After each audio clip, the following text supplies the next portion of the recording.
The meeting and hearing of the Subcommittee on Consumer Protection of the Commerce Committee will come to order. I'm very pleased to welcome my colleagues, and I want to thank Ranking Member Senator Blackburn for her cooperation and collaboration. We've been working very closely. And the Ranking Member who is here, Senator Wicker, as well as our Chairwoman, Maria Cantwell. Senator Cantwell, I'm sure, will be here shortly. Most important, I'd like to thank our witness, Frances Haugen, for being here, and the two counsel who are representing her today. And I want to give you my heartfelt gratitude for your courage and strength in coming forward as you have done, standing up to one of the most powerful, implacable corporate giants in the history of the world, without any exaggeration. You have a compelling, credible voice, which we've heard already. But you are not here alone. You're armed with documents and evidence. And you speak volumes, as they do, about how Facebook has put profits ahead of people. Among other revelations, the information that you have provided to Congress is powerful proof that Facebook knew its products were harming teenagers. Facebook exploited teens using powerful algorithms that amplified their insecurities and abuses through what it found was an addict's narrative. There is a question, which I hope you will discuss, as to whether there is such a thing as a safe algorithm. Facebook saw teens creating secret accounts that are often hidden from their parents as unique value proposition. In their words, a unique value proposition. A way to drive up numbers for advertisers and shareholders at the expense of safety. And it doubled down on targeting children, pushing products on preteens, not just teens, but preteens, that it knows are harmful to our kids' mental health and well-being. Instead of telling parents, Facebook concealed the facts. It sought to stonewall and block this information from becoming public, including to this committee when Senator Blackburn and I specifically asked the company.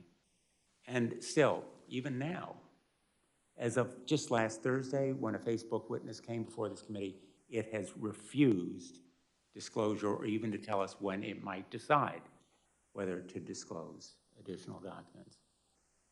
And they've continued their tactics even after they knew the destruction it caused. It isn't just that they made money from these practices, but they continued to profit from them. Their profit was more important than the pain that they caused. Last Thursday, the message from Ms. Antigone Davis, Facebook's global head of safety, was simple. Quote, "This research is not a bombshell," end quote. And she repeated the line, "Not a bombshell." Well, this research is the very definition of a bombshell. Facebook and big tech are facing a big tobacco moment, a moment of reckoning. The parallel is striking. I sued big tobacco as Connecticut's Attorney General. I helped to lead the states in that legal action, and I remember very, very well the moment in the course of our litigation when we learned of those files that showed not only that big tobacco knew that its product caused cancer, but that they had done the research, they concealed the files, and now we knew, and the world knew.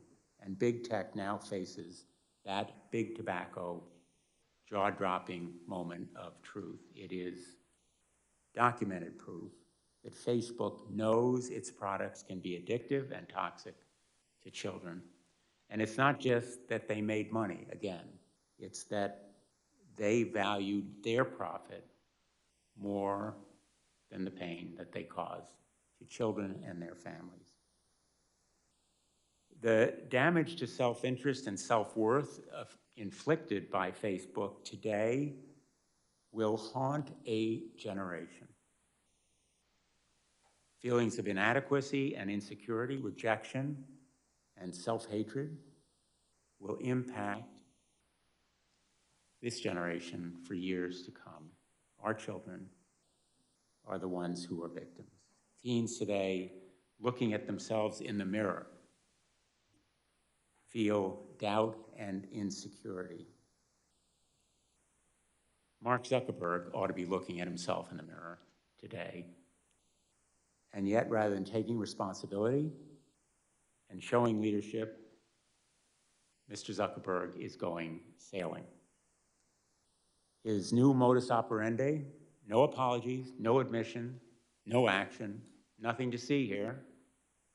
Mark Zuckerberg, you need to come before this committee. You need to explain to Frances Haugen, to us, to the world, and to the parents of America what you were doing and why you did it. Instagram's business model is pretty straightforward. More eyeballs, more dollars. Everything Facebook does is to add more users and keep them on their apps for longer. In order to hook us, Instagram uses our private information to precisely target us with content and recommendations, assessing that what will provoke a reaction will keep us scrolling. Far too often, these recommendations encourage our most destructive and dangerous behaviors. As we showed on Thursday, we created a fake account, my office and I did, as a teen interested in extreme dieting and eating disorders. Instagram latched onto that teenager's initial insecurities. It then pushed more content and recommendations, glorifying eating disorders. That's how Instagram's algorithms can push teens into darker and darker places. Facebook's own researchers called it Instagram's, quote, perfect storm, exacerbating downward spirals. Facebook, as you have put it, Ms. Haugen, so powerfully, maximizes profits and ignores pain. Facebook's failure to acknowledge and to act makes it morally bankrupt. Again and again, Facebook rejected reforms recommended by its own researchers. Last week, Ms. Davis said, quote, we're looking at, end quote, no specific plans, no commitments, only vague platitudes. These documents that you have revealed provided this company with a blueprint for reform. It provided specific recommendations that could have made Facebook and Instagram safer. The company repeatedly ignored those recommendations from its own researchers that would have made Facebook and Instagram safer. Facebook researchers have suggested changing their recommendations to stop promoting accounts known to encourage dangerous body comparison. Instead of making meaningful changes, Facebook simply pays lip service, and if they won't act, and if big tech won't act, Congress has to intervene. Privacy protection is long overdue. Senator Markey and I have introduced the KIDS Act, which would ban addictive tactics that Facebook uses to exploit children. Parents deserve better tools to protect their children. I'm also a firm supporter of reforming Section 230. We should consider narrowing this sweeping immunity when platforms' algorithms amplify illegal conduct. You've commented on this in your testimony, and perhaps you'll expand on it. We have also heard compelling recommendations about requiring disclosures of research and independent reviews of these platforms' algorithms, and I plan to pursue these ideas. The Securities and Exchange Commission should investigate your contentions and claims, Ms. Haugen, and so should the Federal Trade Commission. Facebook appears to have misled the public and investors, and if that's correct, it ought to face real penalties as a result of that misleading and deceptive misrepresentation. I want to thank all my colleagues who are here today, because what we have is a bipartisan congressional roadmap for reform that will safeguard and protect children from big tech. That will be a focus of our subcommittee moving forward, and it will continue to be bipartisan. And finally, I'll just end on this note. In the past weeks and days, parents have contacted me with their stories, heartbreaking and spine-chilling stories about children pushed into eating disorders, bullying online, self-injury of the most disturbing kind, and sometimes even taking their lives because of social media. Parents are holding Facebook accountable because of your bravery, Ms. Haugen, and we need to hold accountable Facebook and all big tech as well. Again, my thanks to you. I am going to enter into the record a letter from 52 state attorneys general and from 2 members of the Youth Advisory Board of Sandy Hook Promise, as long as there's no objection. And I will now turn to the ranking member, Senator Blackburn. Thank you, Mr. Chairman, and thank you for entering that letter in the record that we have from our state's attorneys general. Good morning to everyone. It is nice to see people in this hearing room and to be here for the hearing today. Ms. Haugen, we thank you for your appearance before us today and for giving the opportunity not only for Congress, but for the American people to hear from you in this setting, and we appreciate that. Mr. Chairman, I think also thanks to you and your staff that have worked with our team to make certain that we had this hearing and this opportunity today so that we can get more insights into what Facebook is actually doing as they invade the privacy not only of adults, but of children. And look at the ways that they are in violation of the Children's Online Privacy Protection Act, which is federal law, and looking at how they are evading that law and working around it. And as the chairman said, privacy and online privacy, passing a federal privacy standard has been long in the works. I filed my first privacy bill when I was in the House back in 2012, and I think that it will be this Congress and this subcommittee that is going to lead the way to online privacy, data security, Section 230 reforms, and of course, Senator Klobuchar always wants to talk about antitrust. And I have to give a nod. Senator Markey is down there.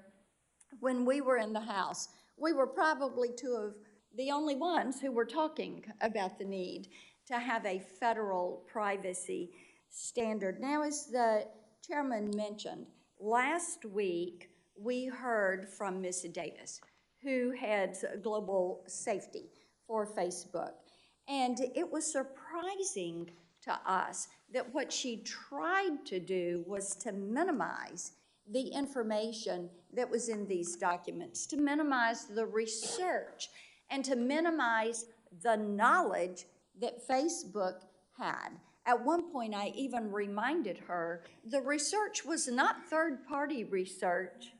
The research was there, Facebook's internal research. So they knew what they were doing. They knew where the violations were, and they know they are guilty. They know this. Their research tells them this.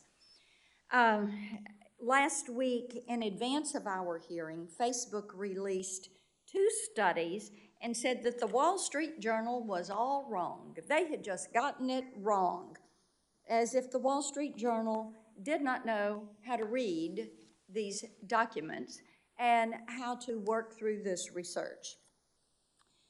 Having seen the data that you've presented and the other studies that Facebook did not publicly share, I feel pretty confident that it's Facebook who has done the misrepresenting to this committee.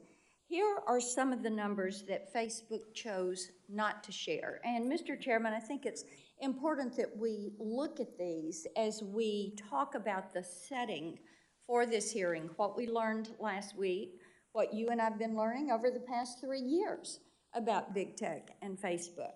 And here you go, 66% of teen girls on Instagram and 40% of teen boys experience negative social comparisons. This is Facebook's research. 52% of teen girls who experienced negative social comparison on Instagram said it was caused by images related to beauty. Social comparison is worse on Instagram because it is perceived as real life, but based on celebrity standards. Social comparison mimics the grief cycle and includes a downward emotional spiral encompassing a range of emotions from jealousy to self-proclaimed body dysmorphia. Facebook addiction, which Facebook calls conveniently problematic use, is most severe in teens, peaking at age 14. Here's what else we know. Facebook is not interested in making significant changes to improve kids' safety on their platforms, at least not when that would result in losing eyeballs on posts or decreasing their ad revenues. In fact, Facebook is running scared, as they know that, in their own words, young adults are less active and less engaged on Facebook, and that they are running out of teens to add to Instagram. So teens are looking at other platforms like TikTok, and Facebook is only making those changes that add to its users' numbers and ultimately its profits. Follow the money. So what are these changes? Allowing users to create multiple accounts that Facebook does not delete, and encouraging teens to create second accounts they can hide from their parents. They are also studying younger and younger children, as young as 8, so that they can market to them. And while Ms. Davis says that kids below 13 are not allowed on Facebook or Instagram, we know that they are, because she told us that they recently had deleted 600,000 accounts from children under age 13. So how do you get that many underage accounts if you aren't turning a blind eye to them in the first place?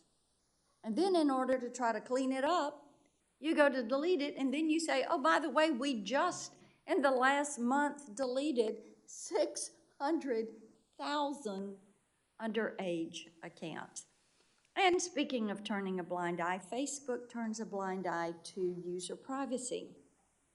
News broke yesterday that the private data of over 1.5 billion, that's right, 1.5 billion Facebook users is being sold on a hacking forum. That's its biggest data breach to date. Examples like this underscore my strong concerns about Facebook collecting the data of kids and teens and what they are doing with it. Facebook also turns a blind eye toward blatant human exploitation taking place on its platform, trafficking, forced labor, cartels, the worst possible things one can imagine. Big tech companies have gotten away with abusing consumers for too long. It is clear that Facebook prioritizes profit over the well-being of children and all users. So as a mother and a grandmother, this is an issue that is of particular concern to me. So we thank you for being here today, Ms. Haugen, and we look forward to getting to the truth about what Facebook is doing with users' data and how they are abusing their privacy and how they show a lack of respect for the individuals that are on their network. We look forward to the testimony. Thank you, Mr. Chairman. Thanks, Senator Black. Thank you, Senator Blackburn. I don't know whether the ranking member would like to make If you don't mind, thank you, Chairman Blumenthal, and I will just take a moment or two. And I do appreciate being able to speak as ranking member of the full committee. This Ms. Haugen, this is a subcommittee hearing. You see some vacant seats. There's pretty good attendance for a subcommittee. There are also a lot of things going on, so people will be coming and going. But I'm willing to predict that this will have almost 100% attendance by members of the subcommittee because of the importance of this subject matter. So thanks for coming forward to share concerns about Facebook's business practices, particularly with respect to children and teens. And of course, that is the main topic of it's the title of our hearing today, Protecting Kids Online. The recent revelations about Facebook's mental health effects on children and its plan to target younger audiences are indeed disturbing. And I think you're going to see a lot of bipartisan concern about this today and in future hearings. They show how urgent it is for Congress to act against powerful tech companies on behalf of children and the broader public. And I say powerful tech companies, they are possessive of immense power. Their product is addictive, and people on both sides of this dais are concerned about this. I talked to an opinion maker just down the hall a few moments before this hearing. This person said, the tech gods have been demystified now. And I think this hearing today, Mr. Chair, is a part of the process of demystifying big tech. The children of America are hooked on their product. It is often destructive and harmful, and there is a cynical knowledge on behalf of the leadership of these big tech companies that is true. Ms. Haugen, I hope you will have a chance to talk about your work experience at Facebook and perhaps compare it to other social media companies. I also look forward to hearing your thoughts on how this committee and how this Congress can ensure greater accountability and transparency, especially with regard to children. So thank you, Mr. Chairman, and thank you, Ms. Haugen, for being here today. Thanks, Senator Wicker. Our witness this morning is Frances Haugen. She was the lead product manager on Facebook's civic misinformation team. She holds a degree in electrical and computer engineering from Olin College and an MBA from Harvard.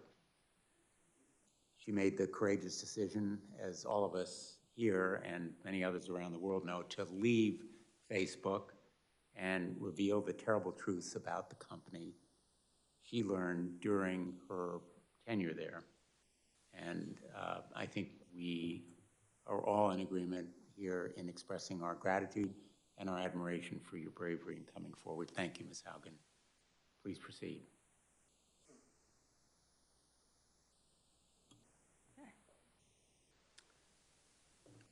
Good afternoon, Chairman Blumenthal, Ranking Member Blackburn, and members of the subcommittee. Thank you for the opportunity to appear before you. My name is Frances Haugen. I used to work at Facebook. I joined Facebook because I think Facebook has the potential to bring out the best in us. But I'm here today because I believe Facebook's products harm children, stoke division, and weaken our democracy. The company's leadership knows how to make Facebook and Instagram safer, but won't make the necessary changes because they have put their astronomical profits before people. Congressional action is needed. They won't solve this crisis without your help. Yesterday, we saw Facebook get taken off the internet. I don't know why it went down, but I know that for more than 5 hours, Facebook wasn't used to deepen divides, destabilize democracies, and make young girls and women feel bad about their bodies. It also means that millions of small businesses weren't able to reach potential customers, and countless photos of new babies weren't joyously celebrated by family and friends around the world. I believe in the potential of Facebook. We can have social media we enjoy that connects us without tearing apart our democracy, putting our children in danger, and sowing ethnic violence around the world. We can do better. I have worked as a product manager at large tech companies since 2006, including Google, Pinterest, Yelp, and Facebook. My job has largely focused on algorithmic products like Google Plus Search and recommendation systems like the one that powers the Facebook newsfeed. Having worked on 4 different types of social networks, I understand how complex and nuanced these problems are. However, the choices being made inside of Facebook are disastrous for our children, for our public safety, for our privacy, and for our democracy. And that is why we must demand Facebook make changes. During my time at Facebook, first working as the lead product manager for civic misinformation, and later on counter-espionage, I saw Facebook repeatedly encounter conflicts between its own profits and our safety. Facebook consistently resolved these conflicts in favor of its own profits. The result has been more division, more harm, more lies, more threats, and more combat. In some cases, this dangerous online talk has led to actual violence that harms and even kills people. This is not simply a matter of certain social media users being angry or unstable, or about one side being radicalized against the other. It is about Facebook choosing to grow at all costs, becoming an almost $1 trillion company by buying its profits with our safety. During my time at Facebook, I came to realize a devastating truth. Almost no one outside of Facebook knows what happens inside of Facebook. The company intentionally hides vital information from the public, from the US government, and from governments around the world. The documents I have provided to Congress prove that Facebook has repeatedly misled the public about what its own research reveals about the safety of children, the efficacy of its artificial intelligence systems, and its role in spreading divisive and extreme messages. I came forward because I believe that every human being deserves the dignity of the truth.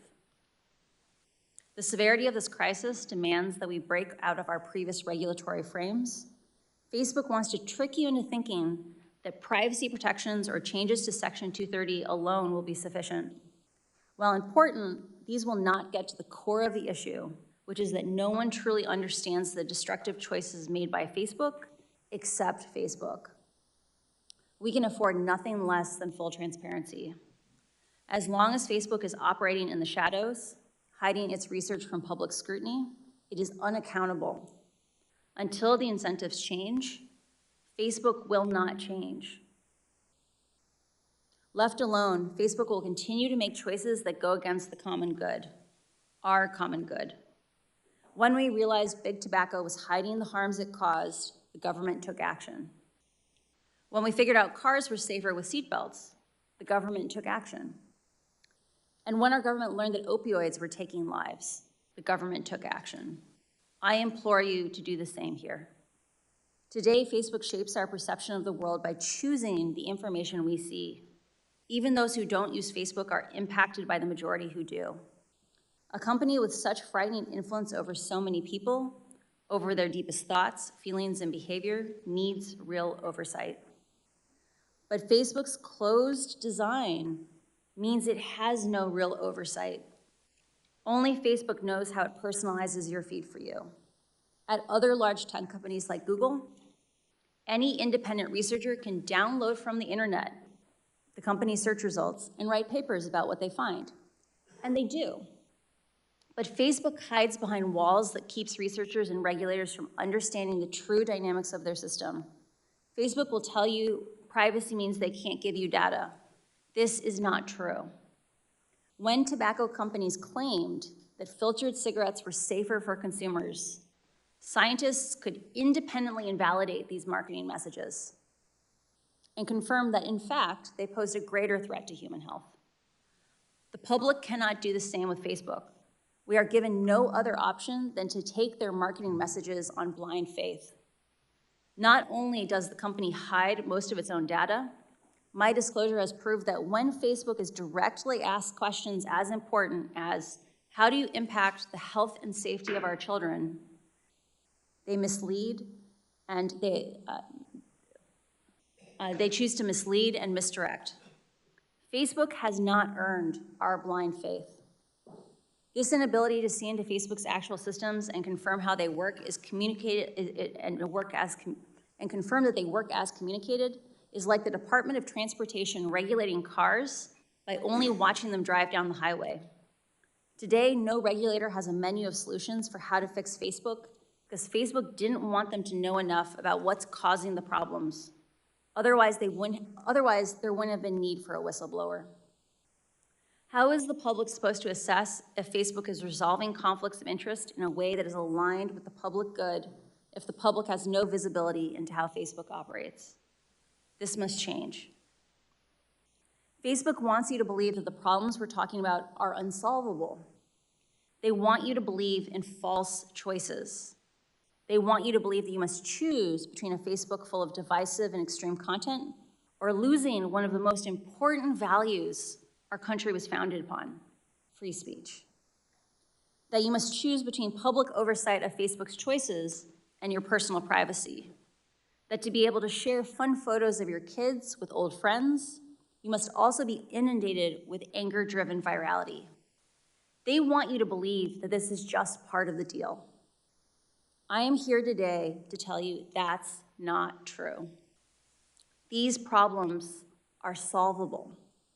A safer, free speech respecting, more enjoyable social media is possible. But there's one thing that I hope everyone takes away from these disclosures. It is that Facebook can change, but is clearly not going to do so on its own. My fear is that without action, divisive and extremist behaviors we see today are only the beginning. What we saw in Myanmar and are now seeing in Ethiopia are only the opening chapters of a story so terrifying, no one wants to read the end of it. Congress can change the rules that Facebook plays by and stop the many harms it is now causing. We now know the truth about Facebook's destructive impact. I really appreciate the seriousness which the members of Congress and the Securities and Exchange Commission are approaching these issues. I came forward at great personal risk because I believe we still have time to act. But we must act now. I'm asking you, our elected representatives, to act. Thank you. Thank you, Ms. Haugen. Thank you for taking that personal risk, and we will do anything and everything to protect and stop any retaliation against you and any legal action that the company may bring to bear, or anyone else, and we've made that, I think, very clear in the course of these proceedings. I want to ask you about this idea of disclosure. You've talked about looking, in effect, at a car going down the road, and we're going to have 5-minute rounds of questions, maybe a second round if you're willing to do it. We're here today to look under the hood, and that's what we need to do more. In August, Senator Blackburn and I wrote to Mark Zuckerberg, and we asked him pretty straightforward questions about how the company works and safeguards children and teens on Instagram. Facebook dodged, ducked, sidetracked, in effect misled us. So I'm going to ask you a few straightforward questions to break down some of what you have said, and if you can answer them yes or no, that would be great. Has Facebook's research, its own research, ever found that its platforms can have a negative effect on children and teens' mental health or well-being? Many of Facebook's internal research reports indicate that Facebook has a serious negative harm on a significant portion of teenagers and younger and children. And has Facebook ever offered features that it knew had a negative effect on children's and teens' mental health? Facebook knows that its amplification algorithms things like engagement-based ranking on Instagram, can lead children from very innocuous topics like healthy recipes. I think all of us could eat a little more healthy, all the way from just something innocent like healthy recipes to anorexia promoting content over a very short period of time. And has Facebook ever found, again, in its research, that kids show sign of addiction on Instagram? Facebook has studied a pattern that they call problematic use, what we might more commonly call addiction. It has a very high bar for what it believes it is. It says you self-identify that you don't have control over your usage and that it is materially harming your health, your schoolwork, or your physical health. 5 to 6% of 14-year-olds have the self-awareness to admit both those questions. It is likely that far more than 5 to 6% of 14-year-olds are addicted to Instagram. Last Thursday, my colleagues and I asked Ms. Davis, who was representing Facebook, about how the decision would be made whether to pause permanently Instagram for kids. And she said, quote, "There's no one person who makes a decision like that. We think about it that collaboratively." It's as though she couldn't mention Mark Zuckerberg's name. Isn't he the one who will be making this decision from your experience in the company? Mark holds a very unique role in the tech industry in that he holds over 55% of all the voting shares for Facebook. There are no similarly powerful companies that are as unilaterally controlled. And in the end, the buck stops with Mark. There is no one currently holding Mark accountable but himself. And Mark Zuckerberg, in effect, is the algorithm designer-in-chief, correct? I received an MBA from Harvard, and they emphasized to us that we are responsible for the organizations that we build. Mark has built an organization that is very metrics-driven. It is intended to be flat. There is no unilateral responsibility. The metrics make the decision. Unfortunately, that itself is a decision. And in the end, if he is the CEO and the chairman of Facebook, he is responsible for those decisions. The buck stops with him. The buck stops with him. And speaking of the buck stopping, you have said that Facebook should declare moral bankruptcy. I agree. Yeah. I think its actions and its failure to acknowledge its responsibility indicate moral bankruptcy. There is a cycle occurring inside the company where Facebook has struggled for a long time to recruit and retain the number of employees it needs to tackle the large scope of projects that it has chosen to take on.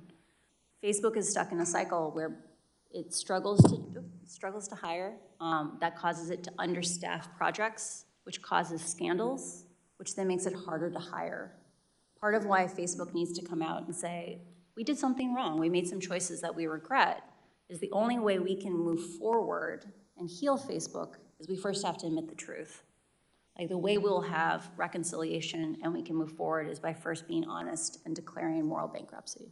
Being honest and acknowledging that Facebook has caused and aggravated a lot of pain simply to make more money.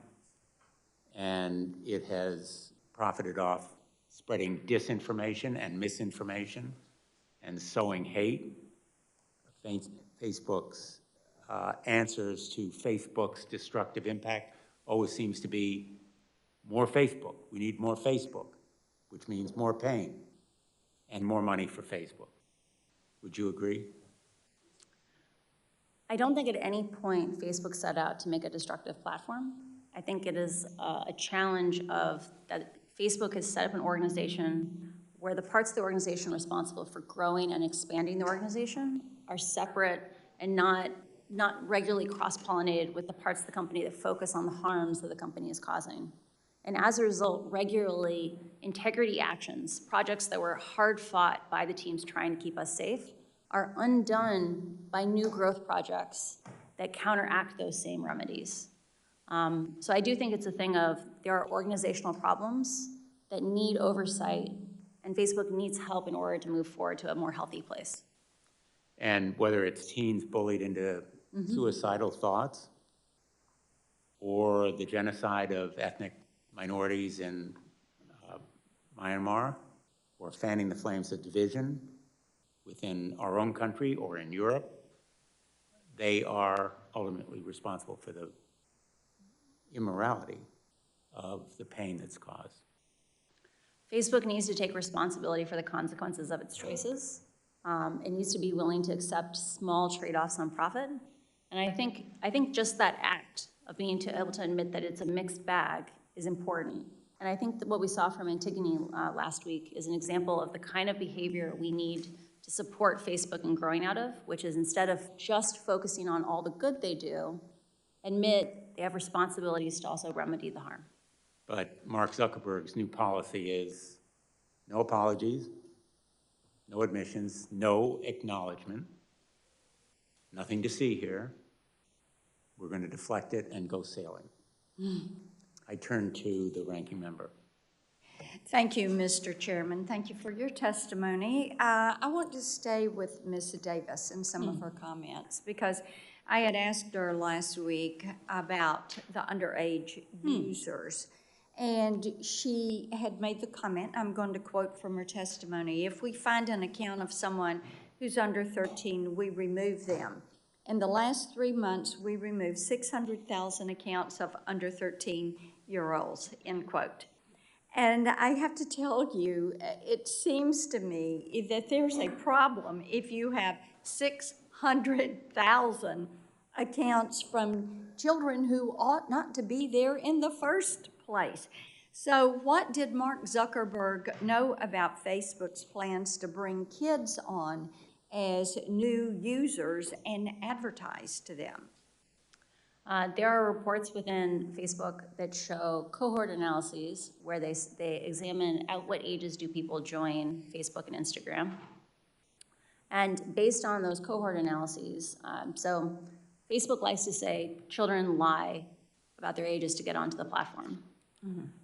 The reality is enough kids tell the truth that you can work backwards to figure out what are approximately the real ages of anyone who's on the platform. When Facebook does cohort analyses and looks back retrospectively, it discovers things like, up to 10 to 15% of even 10-year-olds in a given cohort may be on Facebook or Instagram.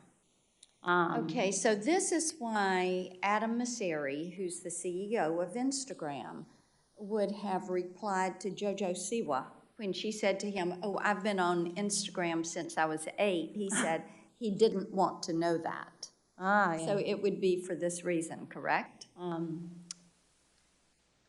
A pattern of behavior that I saw at Facebook was that often problems were so understaffed that there was kind of an implicit discouragement from having better detection systems. So for example, I worked, my last team at Facebook was on the counter-espionage team within the threat intelligence org. And at any given time, our team could only handle a third of the cases that we knew about. Okay. We knew that if we built even a basic detector, we would likely have many more cases. Okay, then let me ask you. Sure. Yeah, let me ask you this. So you look at the way that they have the data, but they're choosing to keep that data and advertise from it, right? You sell it to third parties. So what does Facebook do? You've got these 600,000 accounts that ought not to be on there. Probably more. And right, but then you delete those accounts. But what happens to that data? Does Facebook keep that data? Do they keep it until those children go to age 13? Since, as you're saying, they can work backward and figure out the true age of a user. So what do they do with it? Do they delete it? Do they store it? Do they keep it? How do they process that?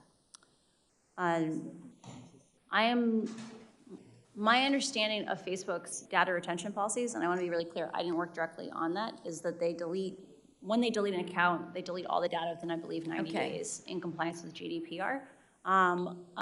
With regard to children underage on the platform, Facebook could do substantially more to detect more of those children, and they should have to publish for Congress those processes because there are lots of subtleties in those things, and they could be much more effective than probably what they're doing today.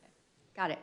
Now, staying with this underage children, since this hearing is all about kids and about online privacy, I want you to tell me how Facebook is able to do market research on these children that are under age 13, because Mrs. Davis was really, she didn't deny this last week.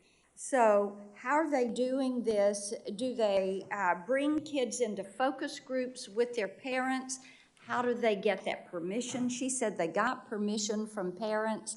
Is there a permission slip or a form that gets signed? And then how do they know which kids to target? There's a bunch to unpack there. We'll start with maybe how did they recruit children for focus groups? Or recruit teenagers. Most tech companies have systems where they can analyze the data that is on their servers. So most of the focus groups I read or that I saw analysis of were around Messenger Kids, which has children on it. And those focus groups appear to be children interacting in person. Often, large tech companies use either sourcing agencies that will go and identify people who meet certain demographic criteria, or they will reach out directly based on data on the platform. So for example, on the case of Messenger Kids, maybe you would want to study a child that was an active user and one that was a less active user. You might reach out to some that came from each population. And so these are children that are under age 13. Yeah. And they know it. For some of these studies. And I assume they get permission, but I don't work on that. Okay. Well, we're still waiting to get a copy of that parental consent form that would involve children.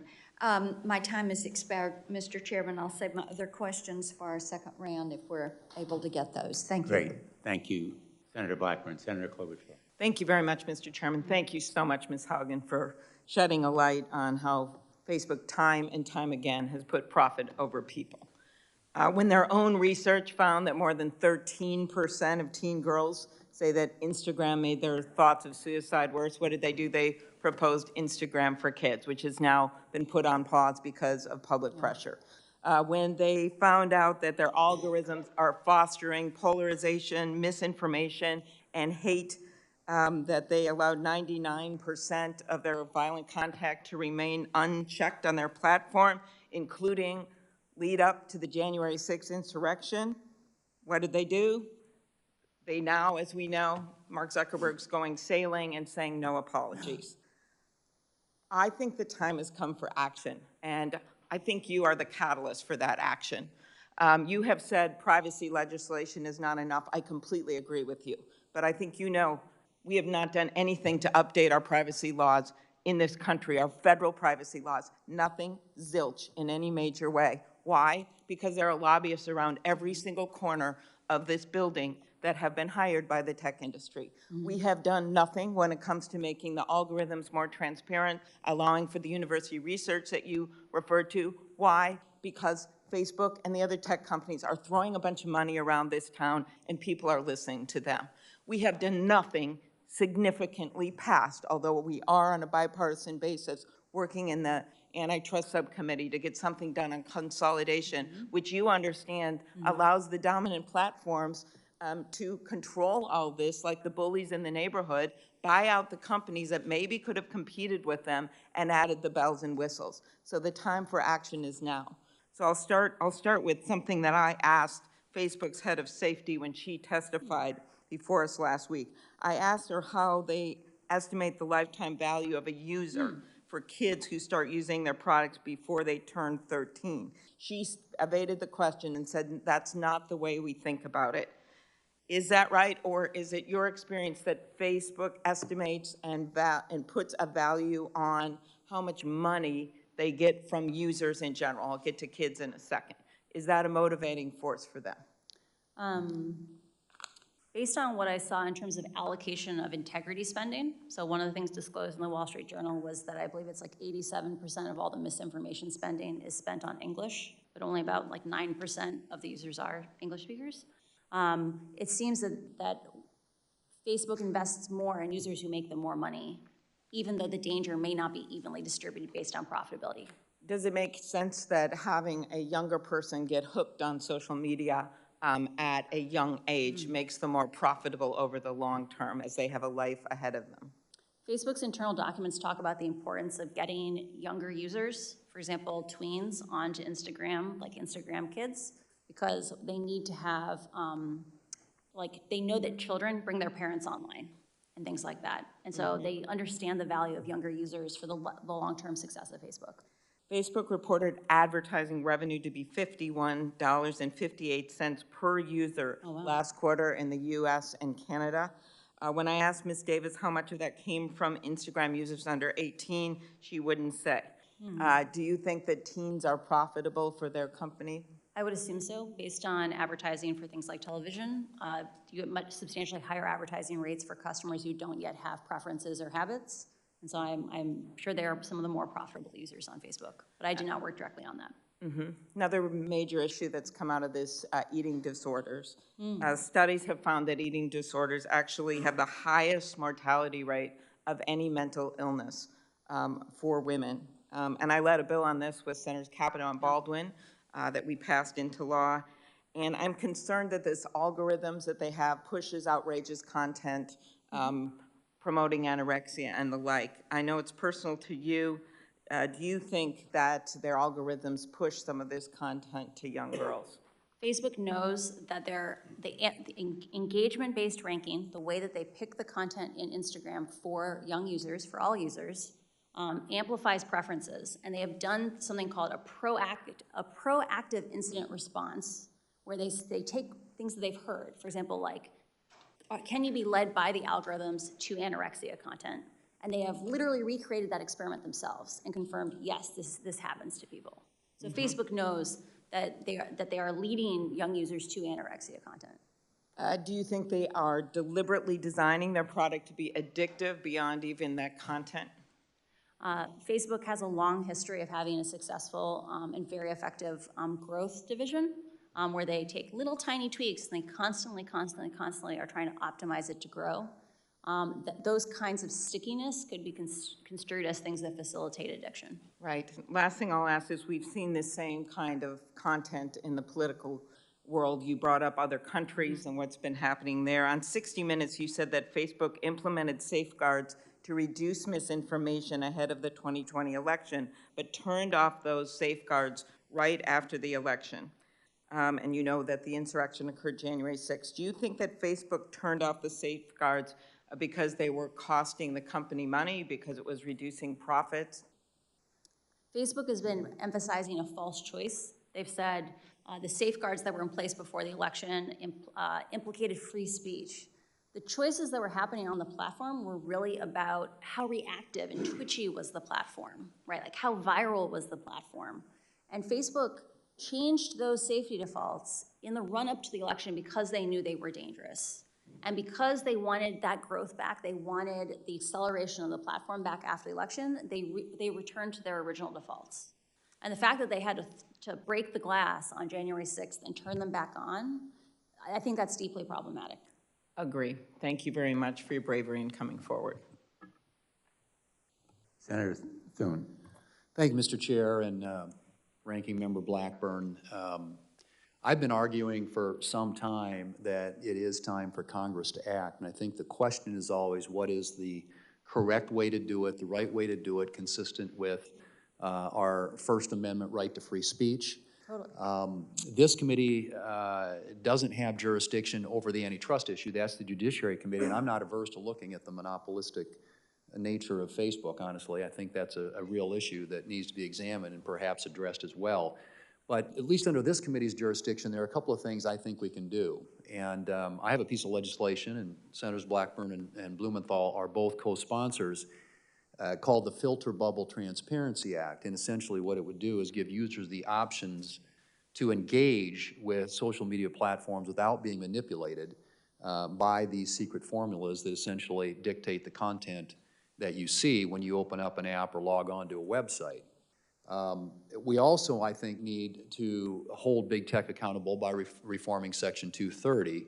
And one of the best opportunities, I think, to do that, at least in a bipartisan way, is the Platform Accountability and Consumer Transparency, or the PACT Act, and that's legislation that I've co-sponsored with Senator Schatz. which in addition to stripping Section 230 protections for content that a court determines to be illegal, the PACT Act would also increase transparency and due process for users around the content moderation process. And importantly, in the context we're talking about today with this hearing, with a major big tech whistleblower, the PACT Act would explore the viability of a federal program for big tech employees to blow the whistle on wrongdoing inside the companies where they work. In my view, we should encourage employees in the tech sector like you to speak up about questionable practices of big tech companies, so we can, among other things, ensure that Americans are fully aware of how social media platforms are using artificial intelligence and opaque algorithms to keep them hooked on the platform.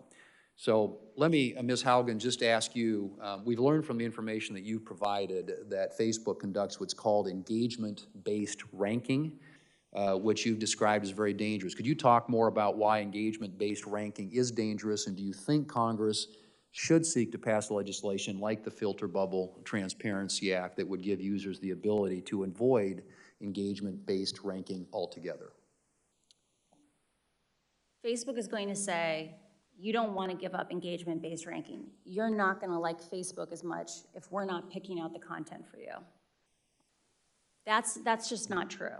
There are a lot of, Facebook likes to present things as false choices, like you have to choose between having lots of spam. Like let's say, imagine we ordered our feeds by time, like on iMessage or on, there are other forms of social media that are chronologically based. They're gonna say, you're gonna get spammed, like you're not gonna enjoy your feed. The reality is that those experiences have a lot of permutations. There are ways that we can make those experiences where computers don't regulate what we see. We together socially regulate what we see. But they don't want us to have that conversation because Facebook knows that when they pick out the content that we focus on using computers, we spend more time on their platform, they make more money. The dangers of engagement-based ranking are that Facebook knows that content that elicits an extreme reaction from you is more likely to get a click, a comment, or reshare. And it's interesting because those clicks and comments and reshares aren't even necessarily for your benefit. It's because they know that other people will produce more content if they get the likes and comments and reshares. They prioritize content in your feed so that you will give little hits of dopamine to your friends so they will create more content. And they have run experiments on people, producer-side experiments, where they have confirmed this. So Yeah. you and your, part of the information you provided the Wall Street Journal, it's been found that Facebook altered its algorithm in an attempt to boost these meaningful social interactions, or MSI. But rather than strengthening bonds between family and friends on the platform, the algorithm instead rewarded more outrage and sensationalism. And I think Facebook would say that its algorithms are used to connect individuals with other friends and family that are largely positive. Do you believe that Facebook's algorithms make its platform a better place for most users, and should consumers have the option to use Facebook and Instagram without being manipulated by algorithms designed to keep them engaged on that platform?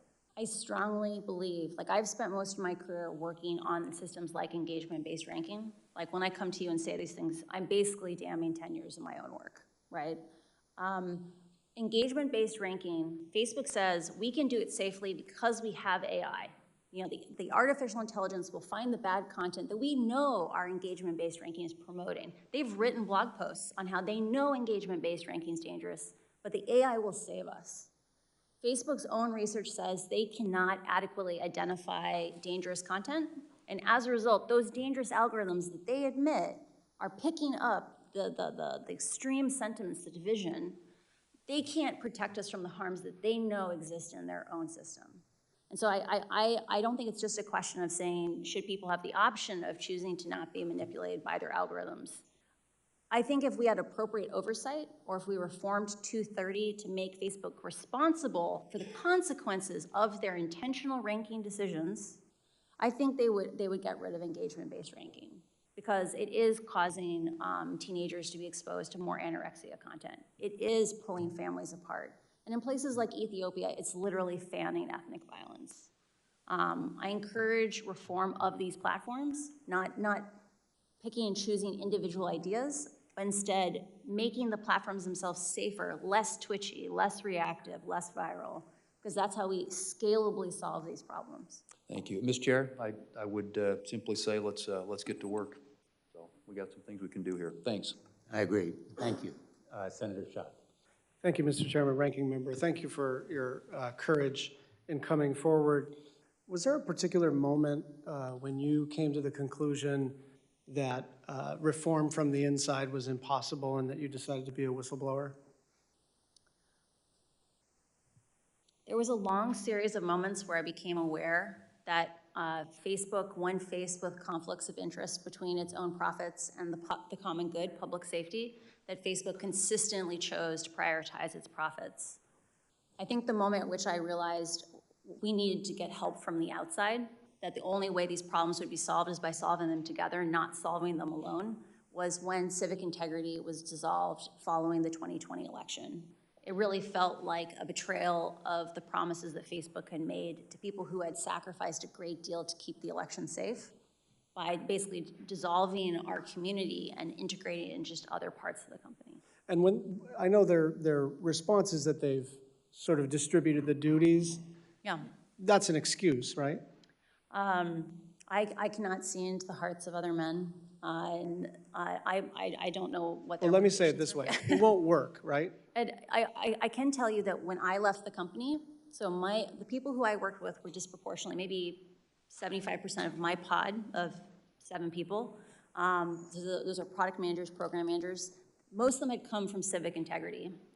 All of us left the inauthentic behavior pod, either for other parts of the company or the company entirely over the same 6-week period of time. So 6 months after the reorganization, we had clearly lost faith that those changes were coming.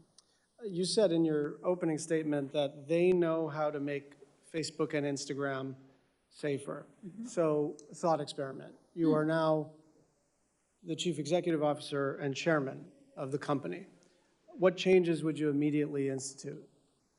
I would immediately establish a policy of how to share information and research from inside the company with appropriate oversight bodies like Congress. I would give proposed legislation to Congress saying, here's what an effective oversight agency would look like. I would actively engage with academics to make sure that people who are confirming are Facebook's marketing message is true have the information they need to confirm these things. And I would immediately implement the, quote, soft interventions that were identified to protect the 2020 election. So that's things like requiring someone to click on a link before resharing it, because other companies like Twitter have found that that significantly reduces misinformation. No one is censored by being forced to click on a link before resharing it. Thank you. I want to pivot back to Instagram's targeting of kids. We all know that they announced a pause, but that reminds me of what they announced when they were going to issue a digital currency. And they got beat up by the U.S. Senate Banking Committee, and they said, never mind. And now they're coming back around hoping that nobody notices that they are going to try to issue a currency. Now, let's set aside for the moment the sort of the business model, which appears to be gobble up everything, do everything. That's the growth strategy. Do you believe that they're actually going to discontinue Instagram Kids, or are they just waiting for the dust to settle? I would be sincerely surprised if they do not continue working on Instagram Kids, and I would be amazed if a year from now we don't have this conversation again. Why? Facebook understands that if they want to continue to grow, they have to find new users. They have to make sure that the next generation is just as engaged with Instagram as the current one. And the way they'll do that is by making sure that children establish habits before they have good self-regulation. By hooking kids. By hooking kids. I would like to emphasize one of the documents that we sent in on problematic use examined the rates of problematic use by age, and that peaked with 14-year-olds. It's just like cigarettes. Teenagers don't have good self-regulation. They say explicitly, I feel bad when I use Instagram, and yet I can't stop. We need to protect the kids. Just my final question. I have a long list of misstatements, misdirections, and outright lies from the company. I don't have time to read them, but you're as intimate with all of these deceptions as I am, so I will just jump to the end. If you were a member of this panel, would you believe what Facebook is saying? I would not believe, Facebook has not earned our right to just have blind trust in them. Trust is, last week, one of the most beautiful things I heard on the committee was trust is earned, and Facebook has not earned our trust. Thank you. Thanks, Senator Schatz. Senator Moran, and then we've been joined by the chair, Senator Cantwell. She'll be next. We're going to break at about 11:30, if that's okay, because we have a vote. Okay. And then we'll reconvene. Okay. Mr. Chairman, thank you. The conversation so far reminds me that you and I ought to resolve our differences and introduce legislation. So as Senator Thune said, let's go to work. Our differences are very minor, or they seem very minor in the face of the revelations that we've now seen, so I'm hoping we can move forward, Senator Moran. I share that view, Mr. Chairman. Thank you.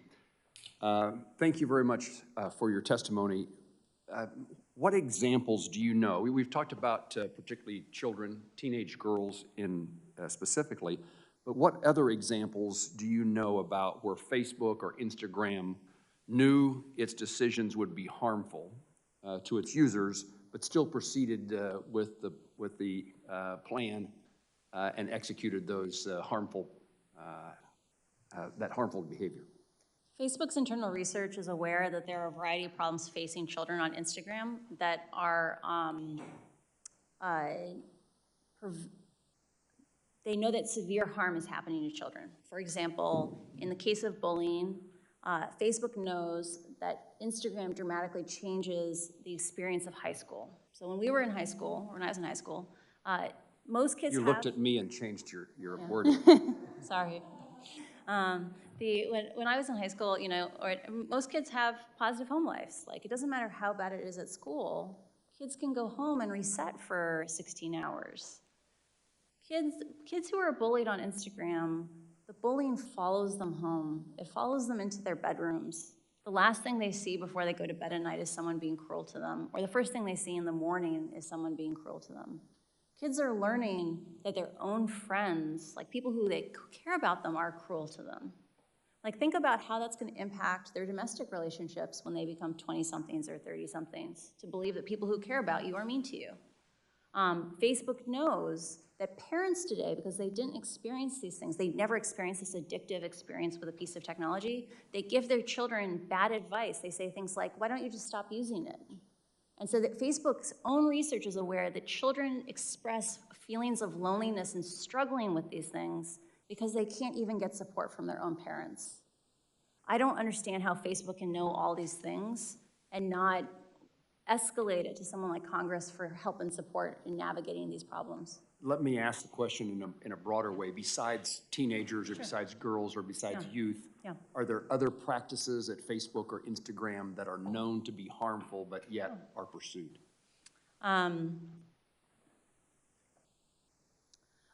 Facebook is aware that choices it made in establishing like meaningful social interactions, so engagement-based ranking that didn't care if you bullied someone or committed hate speech in the comments, that was meaningful. They know that that change directly changed publishers' behavior, that companies like BuzzFeed wrote in and said, the content is most successful on our platform is some of the content we're most ashamed of. You have a problem with your ranking, and they did nothing. They know that politicians are being forced to take positions they know their own constituents don't like or approve of because those are the ones that get distributed on Facebook. That's a huge, huge negative impact. Facebook also knows that they have admitted in public that engagement-based ranking is dangerous without integrity and security systems, but then not rolled out those integrity and security systems to most of the languages in the world. And that's what's causing things like ethnic violence in Ethiopia. Thank you for your answer. What is the magnitude of Facebook's revenues or profits that come from the sale of user data? Oh, I'm sorry. I've never worked on that. I'm not aware. Thank you. What regulations or legal actions by Congress or by administrative action do you think would have the most consequence or would be feared most by Facebook, Instagram, or allied companies?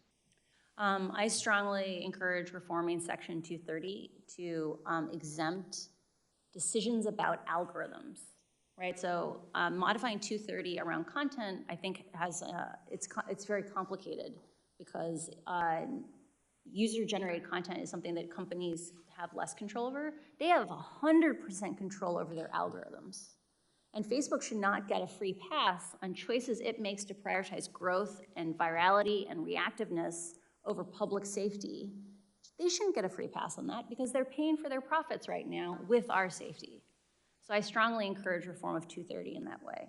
I also believe there needs to be a dedicated oversight body because right now the only people in the world who are trained to analyze these experiments, to understand what's happening inside of Facebook, are people who grew up inside of Facebook or Pinterest or another social media company. And there needs to be a regulatory home where someone like me could do a tour of duty after working at a place like this and have a place to work on things like regulation, to bring that information out to the oversight boards that have the right to do oversight. A regulatory agency within the federal government. Yes. Thank you very much. Thank you, Chairman. Senator Cantwell. Thank you, Mr. Thank you, Chairman. Senator Moran. Thank you for holding this hearing, and I think my colleagues have brought up a lot of important issues, and so I think I just want to continue on that vein. First of all, the Privacy Act that I introduced along with several of my colleagues actually does have FTC oversight of algorithm transparency. In some instances, I'd hope you take a look at that and tell us what other areas you think we should add to that level of transparency. But clearly that's the issue at hand here, I think, in your coming forward, so thank you again for your willingness to do that. The documentation that you say now exists is the level of transparency about what's going on that people haven't been able to see. And so your information that you say has gone up to the highest levels at Facebook is that they purposely knew that their algorithms were continuing to have misinformation and hate information, and that when presented with information about this terminology, downstream MSI, meaningful social information, knowing that it was this choice, you could continue this wrong-headed information, hate information about the Rohingya, or you could continue to get higher click-through rates. And I know you said you don't know about profits, but I'm pretty sure you know that on a page. Yeah. If you click through that next page, I'm pretty sure there's a lot more ad revenue than if you didn't click through. So you're saying that documents exist that at the highest level at Facebook, you had information discussing these two choices, and that people chose, even though they knew that it was misinformation and hurtful and maybe even causing people lives, they continued to choose profit.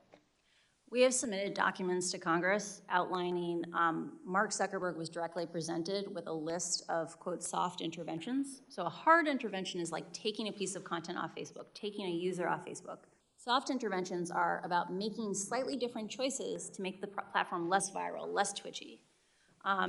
Mark was presented with these options and chose to not remove downstream MSI in April of 2020, even though even just isolated in at-risk countries, that's countries at risk of violence, if it had any impact on the overall MSI metric. So he chose— Which in translation means less money. Yeah, he said— Right? Was there another reason given why they would do it other than they thought it would really affect their numbers?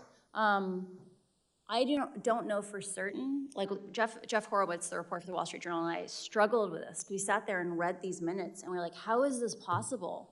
Like, we've just read 100 pages on how downstream MSI expands hate speech, misinformation, violence inciting content, graphic violent content. Why wouldn't you get rid of this? And the best theory that we've come up with, and I want to emphasize this is just our interpretation on it, is people's bonuses are tied to MSI. Right? Like people stay or leave the company based on what they get paid. And like, if you hurt MSI, a bunch of people weren't gonna get their bonuses. So you're saying that this practice even still continues today? Like we're still in this environment? I'm personally very frustrated by this because we presented information to Facebook from one of my own constituents in 2018 talking about this issue with the Rohingya, pleading with the company. Yeah. We pleaded with the company, and they continue to not address this issue. Now, you're pointing out that these same algorithms are being used, and they know darn well in Ethiopia that it's causing and inciting violence. And again, they are still today choosing profit over taking this information down. Is that correct? When rioting began in the United States in the summer of last year, they turned off downstream MSI only for when they detected content was health content, which is probably COVID, and civic content. But Facebook's own algorithms are bad at finding this content. It's still in the raw form for 80, 90% of even that sensitive content. In countries where they don't have integrity systems in the local language, and in the case of Ethiopia, there are 100 million people in Ethiopia in 6 languages. Facebook only supports 2 of those languages for integrity systems. This strategy of focusing on language-specific, content-specific systems, AI to save us, is doomed to fail. I need to get to one of them. First of all, I'm sending a letter to Facebook today. They better not delete any information as it relates to the Rohingya or investigations about how they proceeded on this, particularly in light of your information or the documents. But aren't we also now talking about advertising fraud? Aren't you selling something to advertisers that's not really what they're getting? We know about this because of the newspaper issues. We're trying to say that journalism that basically has to meet a different standard, a public interest standard, that basically is out there basically proving every day, or they can be sued. These guys are a social media platform that doesn't have to live with that. And then the consequences, they're telling their advertisers that this was a we see it. We see it. People are coming back to the local journalism because they're like, we want to be with a trusted brand. We don't want to be in, your website. So I think your finding for the SEC is an interesting one, but I think that we also have to look at what are the other issues here. And one of them is, did they defraud advertisers in telling them this was the advertising content that you were going to be advertising in, when in reality it was something different. It was based on a different model. We have multiple examples of question and answers for the advertising staff, the sales staff, where advertisers say after the riots last summer, were asked, should we come back to Facebook? Or after the insurrection, like, should we come back to Facebook? And Facebook said in their talking points that they gave to advertisers, we're doing everything in our power to make this safer, or we take down all the hate speech when we find it. But Facebook's own And that was not true. That was not true. They get 3 to 5% of hate speech. Thank you. Thank you, Mr. Chairman. Thanks, Senator Cantwell. And if you want to make your letter available to other members of the committee, I'd be glad to join you myself. Thank you. And, thank you. Thank you for suggesting it. Thank you. Senator Lee. Thank you, Mr. Chairman, and thank you, Ms. Haugen, for joining us this week. It's very, very helpful. We're grateful that you're willing to make yourself available. Last week, we had another witness from Facebook, Ms. Davis. She came and she testified before this committee, and she focused on, among other things, the extent to which Facebook targets ads to children, including ads that are either sexually suggestive or geared toward adult-themed products or themes in general. Now, while I appreciated her willingness to be here, I didn't get the clearest answers in response to some of those questions. And so I'm hoping that you can help shed some light on some of those issues related to Facebook's advertising processes here today. As we get into this, I want to first read you a quote that I got from Ms. Davis last week. Here's what she said during her questioning. Quote, "When we do ads to young people, there are only 3 things that an advertiser can target around: age, gender, location. We also prohibit certain ads to young people, including weight loss ads. We don't allow tobacco ads at all, meaning to young people. We don't allow them to children. We don't allow them to minors," close quote. Now, since that exchange happened last week, there are a number of individuals and groups, including a group called the Technology Transparency Project, or TTP, that have indicated that that part of her testimony was inaccurate, that it was false. TTP noted that TTP had conducted an experiment just last month, and their goal was to run a series of ads that would be targeted to children ages 13 to 17, to users in the United States. Now, I want to emphasize that TTP didn't end up running these ads. They stopped them from being distributed to users. But Facebook did, in fact, approve them. And as I understand it, Facebook approved them for an audience of up to 9.1 million users, all of whom were teens. So I brought a few of these to show you today. This is the first one I wanted to showcase. This first one has a colorful graphic encouraging kids to, quote, throw a Skittles party like no other, which, you know, as the graphic indicates, and as the slang jargon also independently suggests, this involves kids getting together randomly to abuse prescription drugs. The second graphic displays an anti-tip. That is, a tip specifically designed to encourage and promote anorexia. And it's on there. Now, the language, the anti-tip itself, independently promotes that. The ad also promotes it, insofar as it was suggesting these are images you ought to look at when you need motivation to be more anorexic, I guess you could say. Now, the third one invites children to find their partner online and to make a love connection. You look lonely, find your partner now to make a love connection. Now look, it'd be an entirely different kettle of fish if this were targeted to an adult audience. It is not. It's targeted to 13 to 17-year-olds. Now, obviously, I don't support, and TDP does not support these messages, particularly when targeted to impressionable children. And again, just to be clear, TDP did not end up pushing the ads out after receiving Facebook's approval. But it did, in fact, receive Facebook's approval. So I think this says something. One could argue that it proves that Facebook is allowing and perhaps facilitating the targeting of harmful adult-themed ads to our nation's children.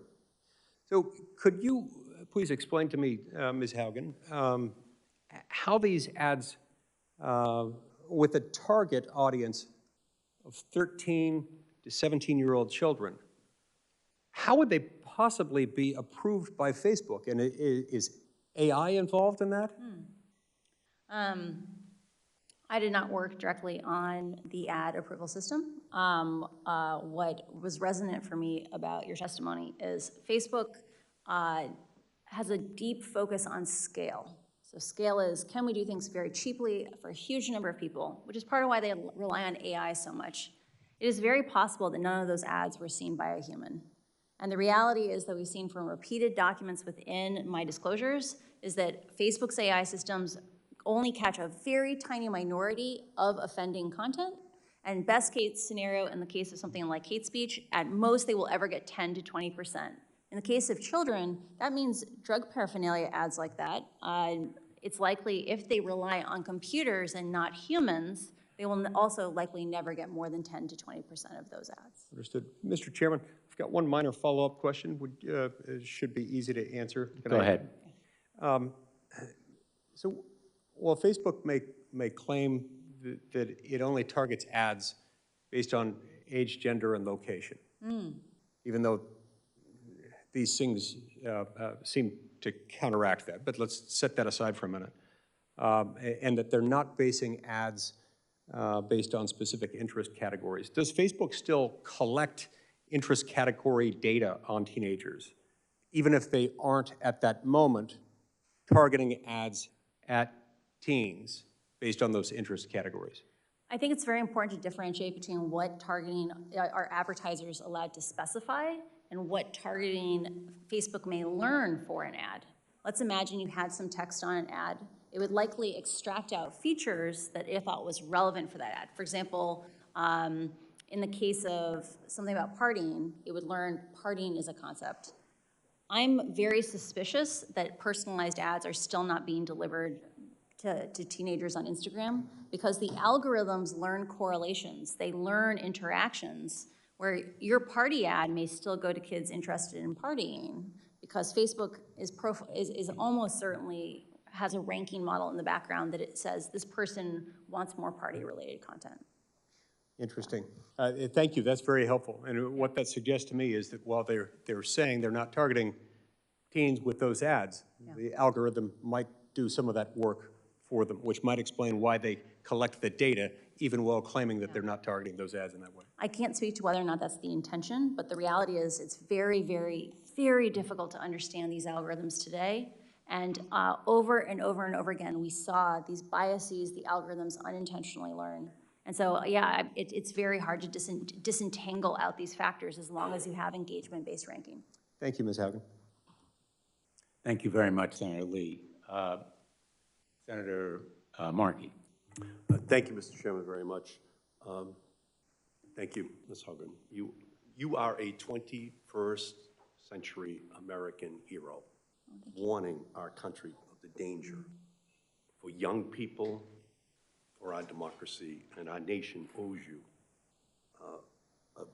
just a huge debt of gratitude for the courage you're showing here today, so thank you. Ms. Haugen, do you agree that Facebook actively seeks to attract children and teens onto its platforms? And Facebook actively markets to children, or markets to children under the age of 18 to get on Instagram, and definitely targets children as young as 8 to be on in Messenger Kids. An internal Facebook document from 2020 that you revealed reads, "Why do we care about tweens? They are a valuable but untapped audience." So Facebook only cares about children to the extent that they are of monetary value. Last week, Facebook's global head of safety, Antigone Davis, told me that Facebook does not allow targeting of certain harmful content to teens. Ms. Davis stated, "We don't allow weight loss ads to be shown to people under the age of 18. Yet, a recent study found that Facebook permitted targeting of teens as young as 13 with ads that showed a young woman's thin waist promoting websites that glorify anorexia." Ms. Haugen, based on your time at Facebook, do you think Facebook is telling the truth?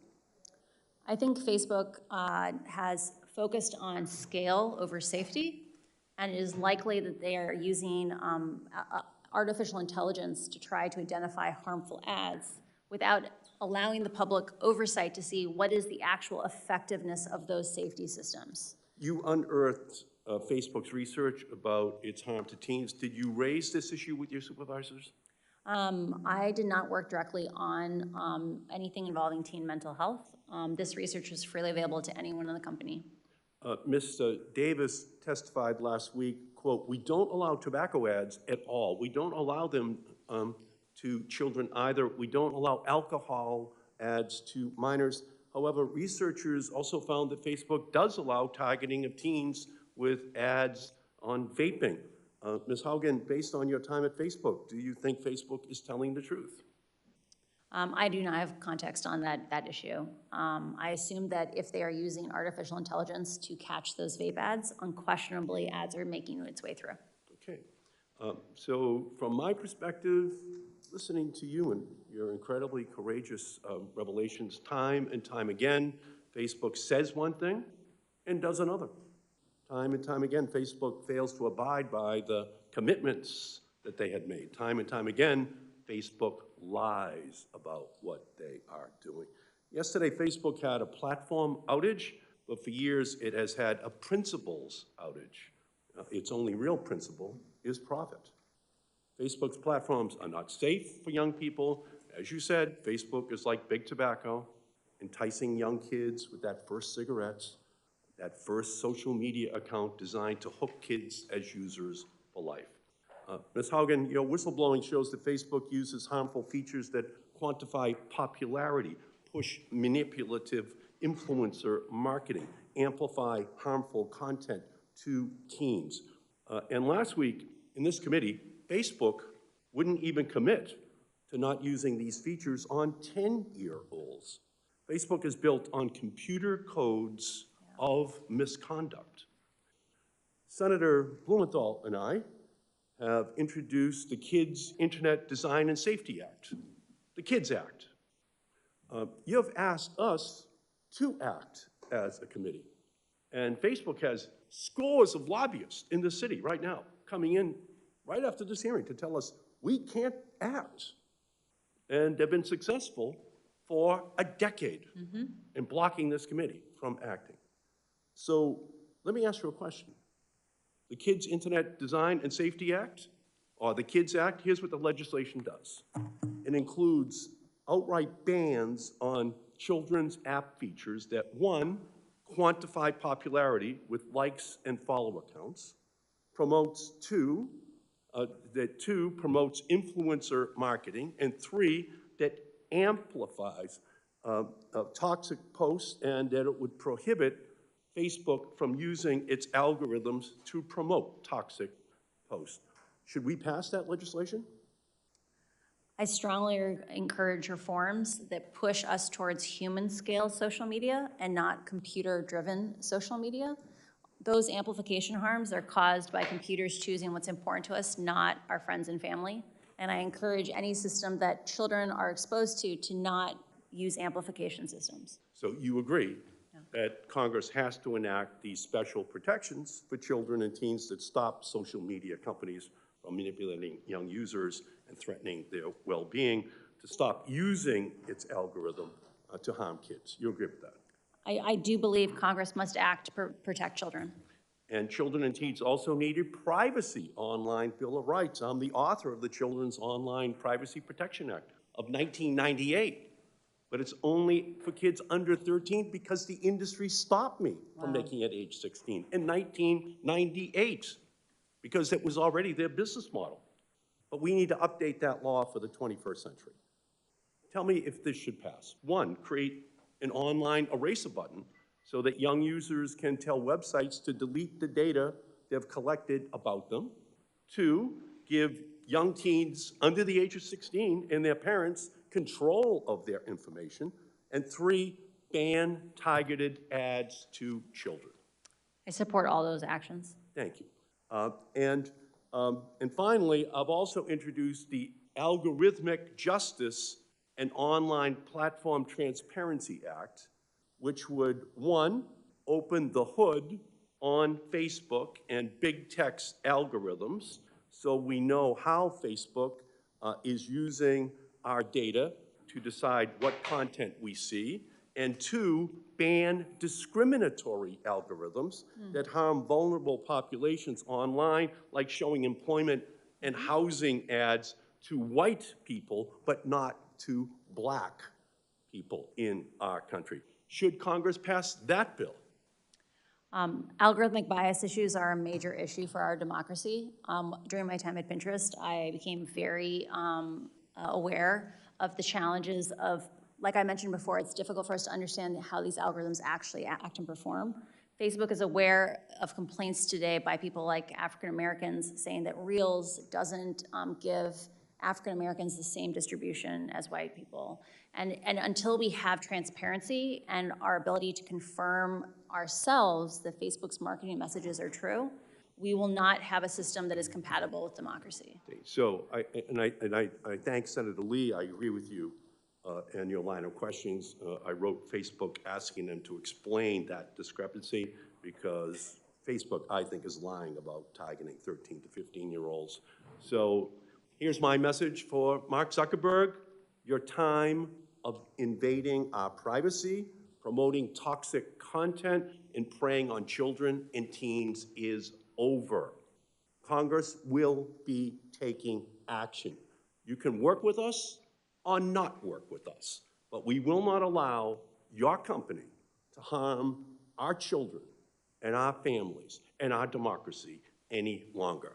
Thank you, Ms. Haugen. We will act. Thanks, Senator Markey. We're going to turn to Senator Blackburn, and then we will take a break. I know that there's some interest in another round of questions. Maybe, maybe we'll turn to Senator Lujan for his questions before. Well, we've got Cruz and Scott. And we have others, so Yes. we'll come back after the. Mr. Chairman?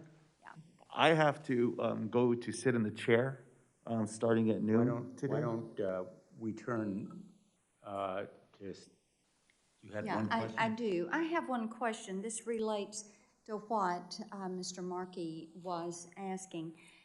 Does Facebook ever employ child psychologists or mental health professionals to deal with these children online issues that we're discussing? Facebook has many researchers with PhDs. I assume some of them are, I know that some have psychology degrees. I'm not sure if they are child specialists. Facebook also works with external agencies that are specialists at children's rights online. Senator Lujan, and then at the conclusion of Senator Lujan's questions, we'll take a break. We'll come back at noon. Thank you, Mr. Chairman, and I appreciate the indulgence of the committee. Ms. Haugen, last week, the committee heard directly from Ms. Davis, the global head of safety for Facebook.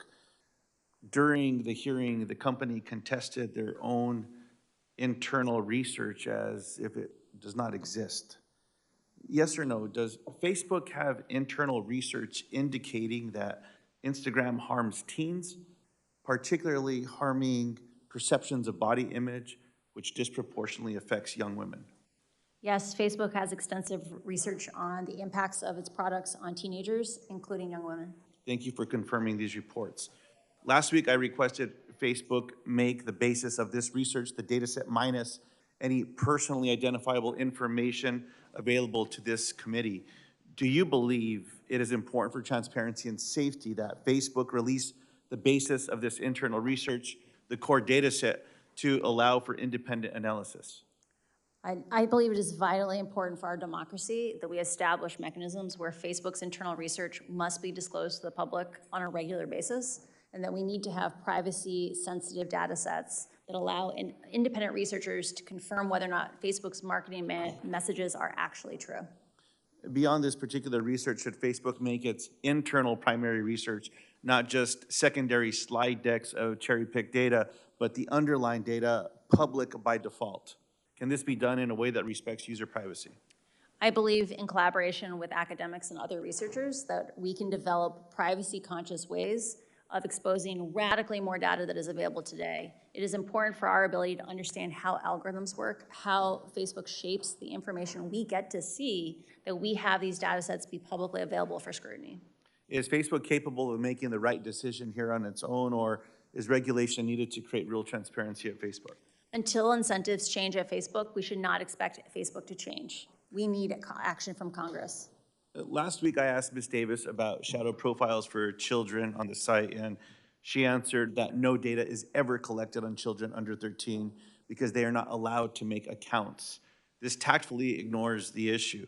Facebook knows children use their platform. However, instead of seeing this as a problem to be solved, Facebook views this as a business opportunity. Yes or no, does Facebook conduct research on children under 13, examining the business opportunities of connecting these young children to Facebook's products? I want to emphasize how vital it is that Facebook should have to publish the mechanisms by which it tries to detect these children, because they are on the platform in far greater numbers than anyone is aware. I do believe that, or I am aware that Facebook is doing research on children under the age of 13, and those studies are included in my disclosure. You have shared your concerns about how senior management at Facebook has continuously prioritized revenue over potential user harm and safety. And I have a few questions on Facebook's decision-making. Last week, I asked Ms. Davis, quote, has Facebook ever found a change to its platform would potentially inflict harm on users, but Facebook moved forward because the change would also grow users or increase revenue? Ms. Davis said in response, quote, it's not been my experience at all at Facebook. That's just not how we would approach it. Yes or no, has Facebook ever found a feature on its platform harmed its users, but the feature moved forward because it would also grow users or increase revenue? Facebook likes to paint that these issues are really complicated. There are lots of simple issues. For example, requiring someone to click through on a link before you reshare it. That's not a large imposition, but it does decrease growth a tiny little amount, because in some countries, reshares make up 35% of all the content that people see. Facebook prioritized that content on the system, the reshares, over the impacts to misinformation, hate speech, or violence incitement. Did these decisions ever come from Mark Zuckerberg directly or from other senior management at Facebook? We have a few choice documents that contain notes from briefings with Mark Zuckerberg, where he chose metrics defined by Facebook, like meaningful social interactions over changes that would have significantly decreased misinformation, hate speech, and other inciting content. And this is the reference you shared earlier to Ms. Cantwell, April of 2020. The soft interventions. Facebook appeared to be able to count on the silence of its workforce for a long time, even as it knowingly continued practices and policies that continue to cause and amplify harm.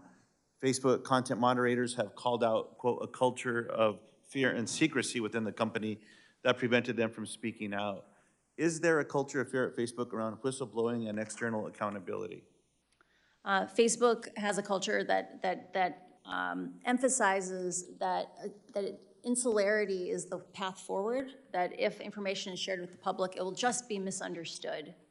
And I believe that relationship has to change. The only way that we will solve these problems is by solving them together, and we will have much better, more democratic solutions if we do it collaboratively than in isolation. And my final question, is there a senior level executive at Facebook, like an inspector general, who's responsible for ensuring complaints from Facebook employees are taken seriously and that employees' legal, ethical, and moral concerns receive consideration with the real possibility of instigating change to company policies?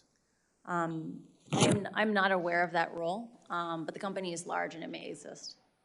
I appreciate that. It's my understanding that there's a gentleman by the name of Roy Austin, who is the Vice President of Civil Rights, who's described himself as an Inspector General, but he does not have the authority to make these internal conflicts public. The Oversight Board was created by Facebook to review moderation policies related to public content specifically. It was not created to allow employees to raise concerns. Again, another area of interest I believe that we have to act on. I thank you for coming forward today. My pleasure. Happy to serve. The committee is in recess.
Welcome back, Ms. Haugen. Thank you for your patience. We're going to reconvene, and we'll go to Senator Hickenlooper.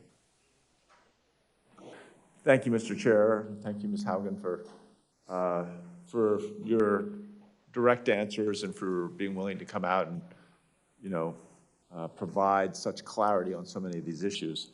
Obviously, Facebook can manipulate its algorithms to attract users. And I guess my question would be, do you feel, in your humble opinion, that, simply maximizing profits, no matter the societal impact, that is justified? And I think the question then would be, that's the short question, which I think I know the answer. What impact to Facebook's bottom line would it have if the algorithm was changed to promote safety and to, instead of, change to save the lives of young women rather than putting them at risk? I'm learning about the talk button. Facebook today has a profit, makes approximately $40 billion a year in profit. A lot of the changes that I'm talking about are not going to make Facebook an unprofitable company. It just won't be a ludicrously profitable company like it is today. Engagement-based ranking, which causes those amplification problems that leads young women from, innocuous topics like healthy recipes to anorexia content. If it were removed, people would consume less content on Facebook, but Facebook would still be profitable. And so I encourage oversight and public scrutiny into how these algorithms work and the consequences of them. Right. Well, and I appreciate that. I'm a former small business owner. I owned started a brew pub back in 1988, and really was always, we worked very hard to look. Again, we weren't doing investigations, but we were very sensitive to whether someone had had too much to drink, whether we had a frequent customer who was frequently putting himself at risk and others. Obviously, I think the Facebook business model puts, poses risk to youth and to teens. You compared it to cigarette companies, which I thought was rightfully so. If this, I guess the question is this level of risk appropriate? Or is there a level of risk that would be appropriate? I think there is an opportunity to reframe some of these oversight actions. So when we think of them as these trade-offs of like it's either profitability or safety, I think that's a false choice. And then in reality, the thing I'm asking for is a move from short-termism, which is what Facebook is run under today, right, is being led by metrics and not led by people. And that with appropriate oversight and some of these constraints, it's possible that Facebook could actually be a much more profitable company 5 or 10 years down the road because it wasn't as toxic, not as many people quit it. But that's one of those counterfactuals that we can't actually test. So regulation might actually make Facebook more profitable over the long term. Right, that's often the case. I think the same could be said for automobiles and go down the list of all those things. Yeah. That there's so much pushback in the beginning. I also thought that the question of how do we assess the impact to their bottom line. We had a representative of Facebook in here recently who talked about that 8 out of 10 Facebook users feel their life is better and that their job is to get to 10 out of 10. Maybe this is the 20% that they're missing. I don't know how large the demographic is of people that are caught back up into this circuitous sense of really taking them down into the wrong direction. How many people that is? Do you have any idea? That quote last week was really shocking to me because I don't know if you're aware of this, but in the case of cigarettes, only about 10% of people who smoke ever get lung cancer, right? So the idea that 20% of your users could be facing serious mental health issues and that's not a problem is shocking. I also want to emphasize for people that eating disorders are serious, right? There are going to be women walking around this planet in 60 years with brittle bones because of choices that Facebook made around emphasizing profit today. Or there are going to be women when they're in 20 years who want to have babies who can't because they're infertile as a result of eating disorders today. They're serious. And I think there's an opportunity here for having public oversight and public involvement, especially in matters that impact children. Great. Well, thank you for being so direct on this and for stepping forward. I yield back the floor, Chair. Thanks, Senator Hickenlooper. Senator Cruz. Thank you, Mr. Chairman. Ms. Haugen, welcome. Thank you for your testimony. When it concerns Facebook, there are a number of concerns that this committee and Congress has been focused on. Two of the biggest have been Facebook's intentional targeting of kids with content that is harmful to the children. And then secondly, and a discrete issue, is the pattern of Facebook and social media engaging in political censorship. I want to start with the first issue, targeting kids. As you're aware, and as indeed the documents that you provided indicated, Facebook, according to the public reporting on it, Facebook's internal reports found that Instagram makes, quote, body image issues worse for 1 in 3 teen girls. And additionally, it showed that, quote, 13% of British users and 6% of American users trace their desire to kill themselves to Instagram. Is that a fair and accurate characterization of what Facebook's research concluded? I only know what I read in the documents that were included in my disclosure. That is an accurate description of the ones that I have read. Because Facebook has not come forward with the total corpus of their known research, I don't know what their other things say, but yes, there is documents that say those things. So we had testimony last week in the Senate with a witness from Facebook who claimed that information was not accurate and needed to be in context. Now, of course, she wasn't willing to provide the context, the alleged mysterious context. Do you know of any context that would make those data anything other than horrifying and deeply disturbing? Engagement-based ranking and these processes of amplification, they impact all users of Facebook. The algorithms are very smart in the sense that they latch on to things that people want to continue to engage with. And unfortunately, in the case of teen girls and things like self-harm, they develop these feedback cycles where children are using Instagram as to self-soothe, but then are exposed to more and more content that makes them hate themselves. This is a thing where we can't say 80% of kids are okay. We need to say, how do we save all the kids? The Wall Street Journal reported that Mark Zuckerberg was personally aware of this research. Do you have any information one way or the other as to Mr. Zuckerberg's awareness of the research? We have one of the documents included in the disclosures, it details something called Project Daisy, which is an initiative to remove likes off of Instagram. The internal research showed that removing likes off Instagram is not effective as long as you leave comments on those posts. And yet the research directly presented to Mark Zuckerberg said, we should still pursue this as a feature to launch, even though it's not effective, because the government, journalists, and academics want us to do this. Like it would get us positive points with the public. That kind of duplicity is why we need to have more transparency, and why, if we want to have a system that is coherent with democracy, we must have public oversight from Congress. Do you know if Facebook, any of the research it conducted, attempted to quantify how many teenage girls may have taken their lives because of Facebook's products? I am not aware of that research. Do you know if Facebook made any changes when they got back that 13% of British users and 6% of American users traced their desire to kill themselves to Instagram? Do you know if they made any changes in response to that research to try to correct or mitigate that? I found it very surprising that when Antonia Davis was confronted with this research last week, she couldn't enumerate a 5-point plan, a 10-point plan of the actions that they took. I also find it shocking that once Facebook had this research, it didn't disclose it to the public, because this is the kind of thing that should have oversight from Congress. So when you were at Facebook, were there discussions about how to respond to this research? I did not work directly on issues concerning children. These are just documents that were freely available in the company, so I am not aware of that. Okay. Do you have thoughts as to what kind of changes Facebook could make to reduce or eliminate these harms? You mentioned earlier concerns around free speech. A lot of the things that I advocate for are around changing the mechanisms of amplification, not around picking winners and losers in the marketplace of ideas. The So problems explain what that means. Oh, sure.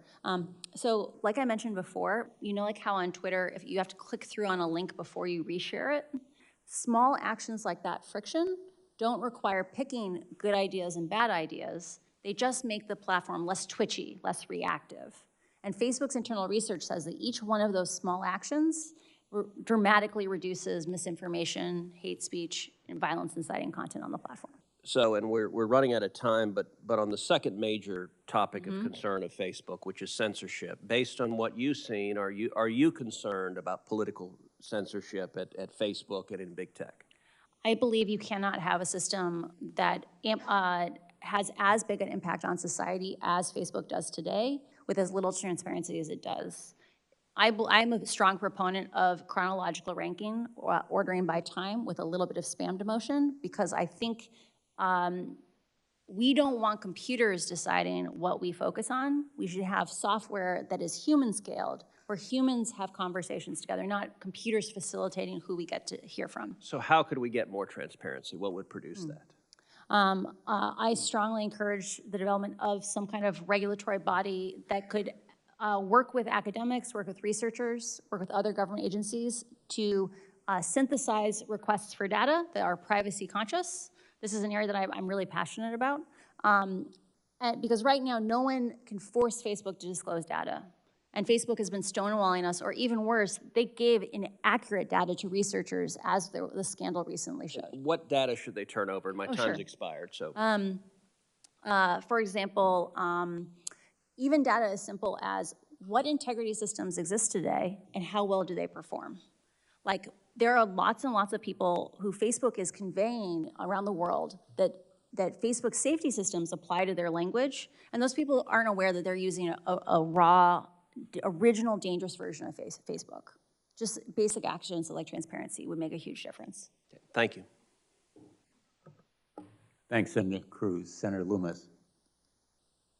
Thank you, Mr. Chairman, and thank you for your testimony. If you were in my seat today instead of your seat, what documents or unanswered questions would you seek from Facebook, especially as it relates to children, but even generally speaking? I think any research regarding what Facebook does problematic use, i.e. the addictiveness of the product, is of vital importance. And anything around what Facebook knows about parents' lack of knowledge about the platform. I only know about the documents that I have seen, right? I did not work on teens or child safety myself, but in the documents that I read, Facebook articulates the idea that parents today are not aware of how dangerous Instagram is, and because they themselves did not live through these experiences, they can't coach their kids on basic safety things. And so, at a minimum, Facebook should have to disclose what it knows in that context. Okay, so we're trying to protect individuals' data that they're gathering, have data privacy, but have transparency in the manner in which the data is used. Can we bridge that gap? Imagine, I think reasonable people can have a conversation on how many people need to see a piece of content before it's not really private. Like if 100,000 people see something, is it private? If 25,000 people see it, is it private? Just disclosing the most popular content on the platform, including statistics around what factors went into the promotion of that content, would cause radically more transparency than we have today on how Facebook chooses what we get to focus on, how they shape our reality. Okay, if our focus is protecting the First Amendment and our rights to free speech, while very carefully regulating data privacy, I've heard there are a number of things that are being discussed in Congress. Everything from antitrust laws to calling Facebook a utility, to the idea that you just raised of a regulatory board of some sort that has authority to, through understanding of the algorithms and how they're used and other mechanisms that create what we see, the face of Facebook, so to speak. Tell me a little more about how you envision that board working. What is in your mind, based on your understanding of the company and the ill consequences, what is the best approach to bridging the gap between keeping speech free and protecting individual privacy with regard to data? So I think those issues are, they're independent issues. So we can talk about free speech first, which is having more transparency. Like Facebook has solutions today that are not content-based. And I am a strong advocate for non-content-based solutions because those solutions will also then protect the most vulnerable people in the world. In a place like Ethiopia where they speak 6 languages, if you have something that focuses on good ideas and bad ideas, those systems don't work in diverse places. So investing in non-content-based ways to slow the platform down not only protects our freedom of speech, it protects people's lives. The second question is around privacy. And it's a question of how can we have oversight and have privacy? There is lots and lots of research on how to abstract data sets, so you're not showing people's names. You might not even be showing the content of their post. You might be showing data that is about the content of their post, but not the post itself. There are many ways to structure these data sets that are privacy conscious, and the fact that Facebook has walled off the ability to see even basic things about how the platform performs, or in the case of their past academic research, releasing inaccurate data, or not being clear about how they pulled that data, is just part of a pattern of behavior of Facebook hiding behind walls and operating in the shadows. And they have far too much power in our society to be allowed to continue to operate that way. Well, I had heard you make the analogy earlier to the tobacco industry, and I think that that's an appropriate analogy. I really believe we're searching for the best way to address the problem. And I'm not sure that it is the heavy hands, like breaking up companies or calling them a utility, which is why your approach of integrating people who understand the math and the uses of the math with protecting privacy is intriguing to me. So the more information that you can provide to us about how that might work to actually address the problem, I think would be helpful. So in my case, this is an invitation to you to provide to my office or the committee information about how we can get at the root of the problem that you've identified and can document, and save people's privacy. So I extend that invitation to you, and I thank you for your testimony. Mr. Chairman, I yield back. Thanks, Senator Lummis. Senator Sullivan.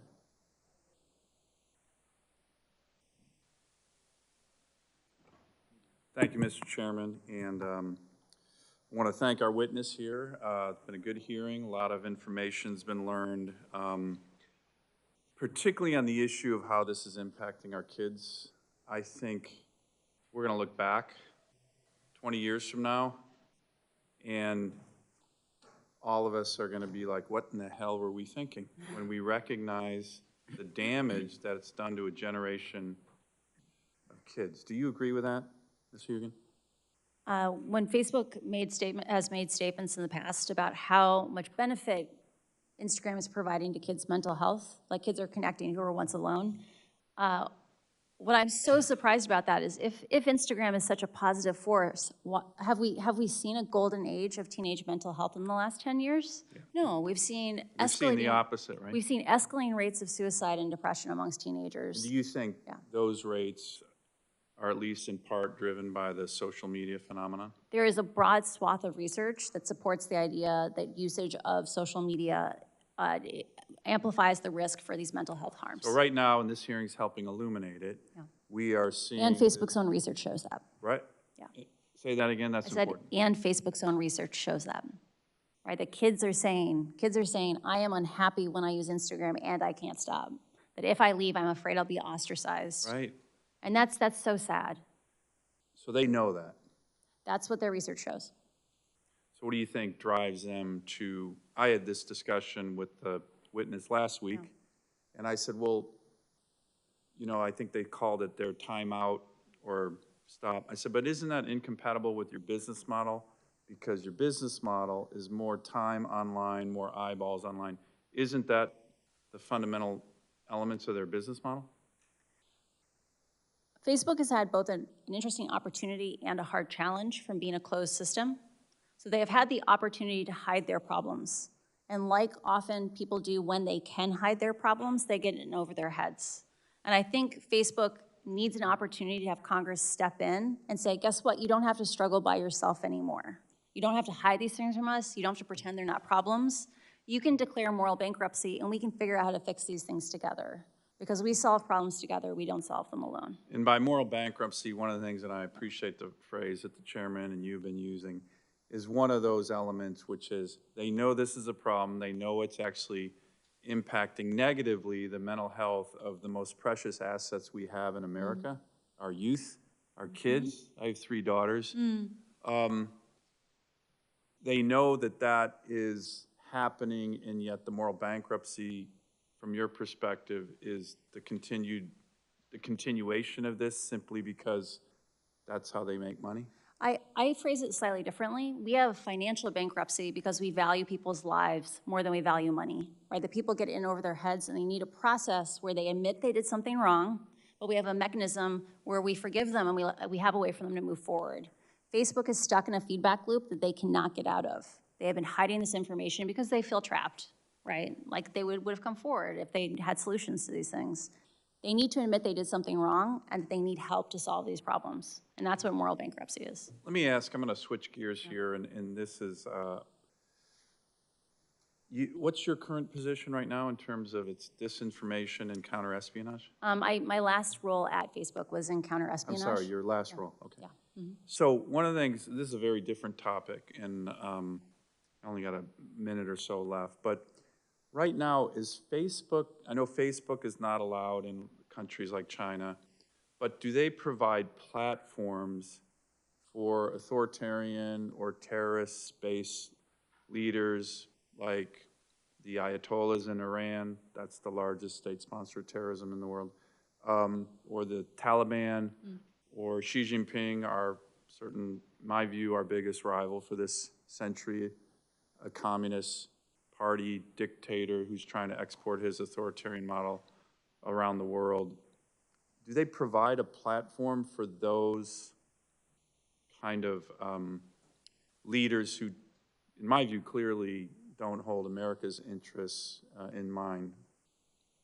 Does Facebook provide that platform? During my time working with the Threat Intelligence Org, so I was a product manager supporting the counter-espionage team.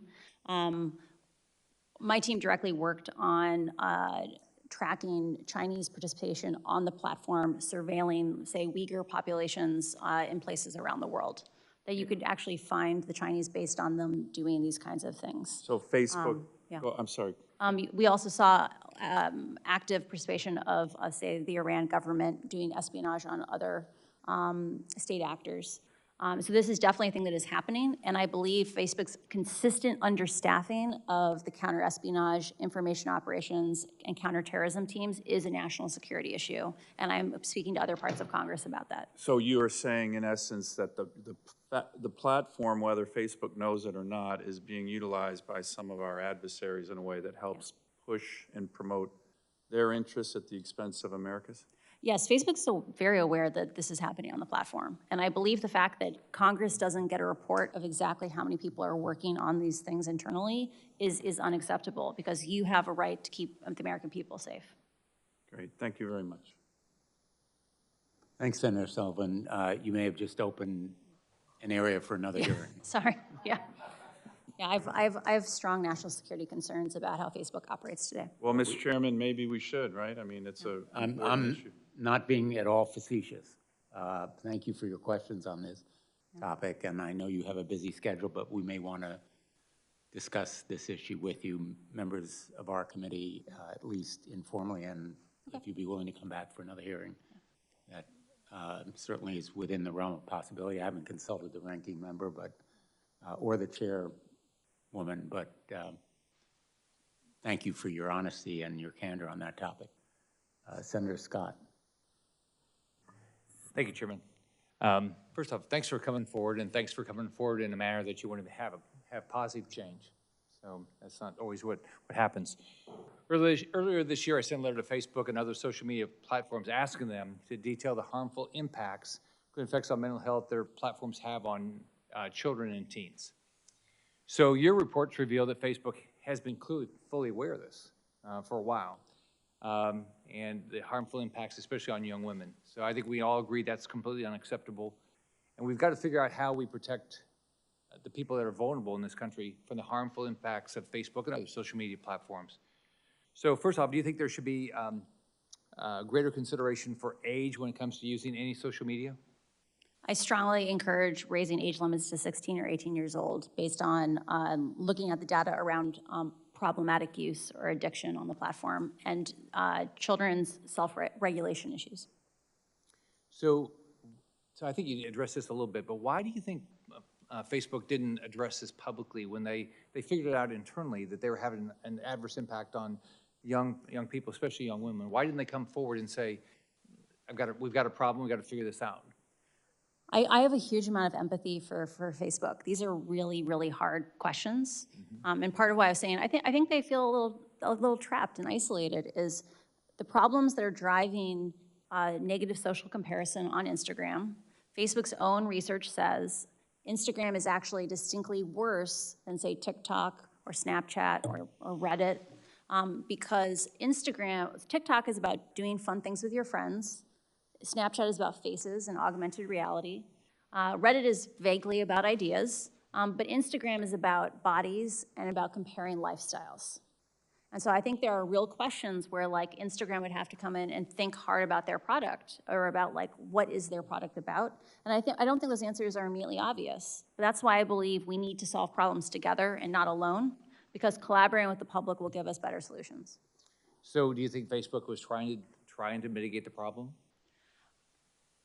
I think within the set of incentives that they were working within, they did the best they could. Unfortunately, those incentives are not sustainable and they are not acceptable in our society. Do you think Facebook and other social media platforms ought to be required to report any harmful effects they have on young people? One of the things that I found very interesting after the report in the Wall Street Journal on teen mental health was that a former executive at the company said, Facebook needs to be able to have private research. And the part that I was offended by this was Facebook has had some of this research on the negative effects of Instagram on teenagers for years. I strongly support the idea that Facebook should have a year, maybe 18 months to have private research, but given that they are the only people in the world who can do this kind of research, that the public never gets to do it, they shouldn't be allowed to keep secrets when people's lives are on the line.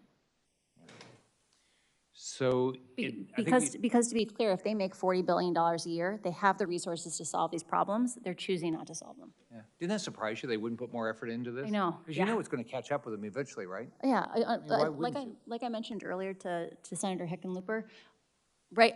Coming in and having oversight might actually make Facebook a more profitable company 5 or 10 years from now, because toxicity, Facebook's own research shows they have something called an integrity holdout. These are people who don't get protections from integrity systems to see what happens to them. Right. And those people who deal with a more toxic, painful version of Facebook use Facebook less. And so one could reason a kinder, friendlier, more collaborative Facebook might actually have more users 5 years from now. So it's in everyone's interest. Do you think, I've got a bill, and there's a lot of bills that I think we've all talked about, but mine is called the Data Act. It's going to require express consent from users for large platforms to use algorithms on somebody. You agree with that? Shouldn't we consent before they get to take everything about us and go sell it? Pick how they send things to us? For selling personal data, that is an issue that I believe people should have substantially more control over. Most people are not well informed on what the personal costs of having their data sold are. And so I worry about pushing that choice back on individual consumers. In terms of should people consent to working with algorithms, I worry that if Facebook is allowed to give users the choice of, do you want an engagement-based newsfeed, or do you want a chronological newsfeed, like ordered by time, maybe a little spam demotion, that people will choose the more addictive option, that engagement-based ranking, even if it is leading their daughters to eating disorders. All right, thank you. Thanks, Senator Scott. I think we have concluded the first round, unless we're missing someone who is online and not hearing anyone. Let's go to the second round. Thank you again for your patience. I know you have a hard stop, I think, at 1:30, so we'll be respectful of that limitation. And I'll begin by asking a few questions. First, let me say, Senator Klobuchar very aptly raised with you the principal obstacle to our achieving legislative reform in the past, which is the tons of money spent on lobbyists and other kinds of influence peddling, to use a pejorative word, that is so evident here in the United States Congress. Some of it's dark money, some of it is very overt, but I guess the point I'd like to make to you personally is that your being here really sends a profound message to our nation that one person can really make a difference. One person standing up, speaking out, can overcome a lot of those obstacles for us. And you have crystallized, in a way, our consciousness here. You have been a catalyst, I think, for change in a way that we haven't seen. And I've been working on these issues for 10, 15 years. And you have raised awareness in a way that I think is very unique. So thank you not only for your risk-taking and your courage and strength in standing up, but also for the effect that it has had. And I also want to make another point, and you can tell me whether I'm correct or not. I think there are other whistleblowers out there. I think there are other truth tellers in the tech world who want to come forward. And I think you're leading by example. I think you are showing them that there's a path to make this industry more responsible and more caring about kids and about the nature of our public discourse generally and about the strength of our democracy. And I think you have given them a boost, those whistleblowers out there, in potentially coming forward. I think that's tremendously important. And I think also, and again, you can tell me if I'm wrong, there are a lot of people in Facebook who are cheering for you because there are public reports, and I know of some of my friends in this world who tell me that there are people working for Facebook who wish they had the opportunity and the courage to come forward as you have done, because they feel a lot of reservations about the way that Facebook has used the platform, used algorithms, used content, and pushed it on kids in this way. So those are sort of hypotheses that I hope you can confirm. And I also would like to ask you, because a lot of parents are watching right now. So you've advised us on what you think we should do, the reforms, some of them that you think we should adopt, stronger oversight, authorized by Congress, better disclosure, because right now, Facebook essentially is a black box for most of America. Facebook is a black box that's designed by Mark Zuckerberg Incorporated. Mark Zuckerberg and his immediate coterie, and the buck stops with him. And reform of Section 203, so there's some legal responsibility. So people have a day in court, some kind of recourse legally when they're harmed by Facebook, because right now it has this broad immunity. Most of America has no idea. Essentially, you can't sue Facebook. You have no recourse. Most America doesn't know about Section 230, and if you pushed a lot of members of Congress, they wouldn't know either. It's actually slightly worse than that. Facebook made a statement in a legal proceeding recently where they said they had the right to mislead the court because they had immunity, right? That 230 gave them immunity, so why should they have to tell the truth about what they're showing? Which is kind of contempt. Shocking. Well, it is shocking to a lawyer, Yeah. which some of us are. It's also utter disregard and contempt for the rule of law and for the very legal structure that gives them that kind of protection. So it's kind of a new low in corporate conduct, at least in court.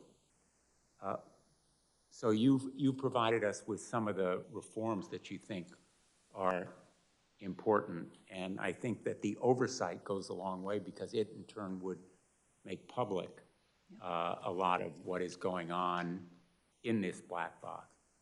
But for now,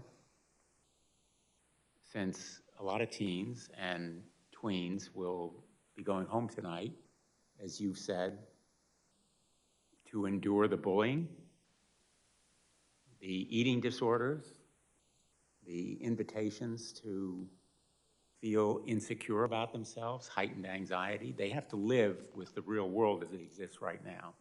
And they will be haunted for their lifetimes by these experiences. What would you tell parents right now? What would you advise them about what they can do? Because they need more tools.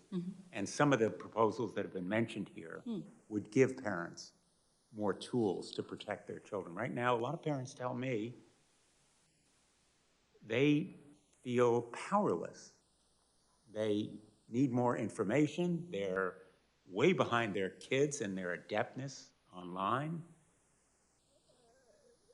And they feel that they need to be empowered in some way to protect their kids in the real world right now in real time. So I offer you that open-ended opportunity to talk to us a little bit about your thoughts.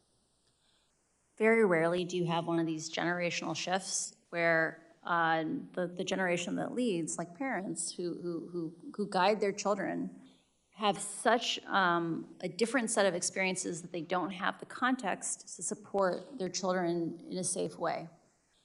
There is an active need for schools or maybe the National Institutes of Health to make established information where if parents want to learn on how they can support their kids, it should be easy for them to know what is constructive and not constructive. Because Facebook's own research says kids today feel like they are struggling alone with all these issues because their parents can't guide them. And one of the things I'm saddest when I look on Twitter is when people blame the parents for these problems with Facebook. They say, just take your kid's phone away. And the reality is those issues are a lot more complicated than that. And so we need to support parents because right now, if Facebook won't protect the kids, we at least need to help the parents to protect the kids. If parents are anguished They are.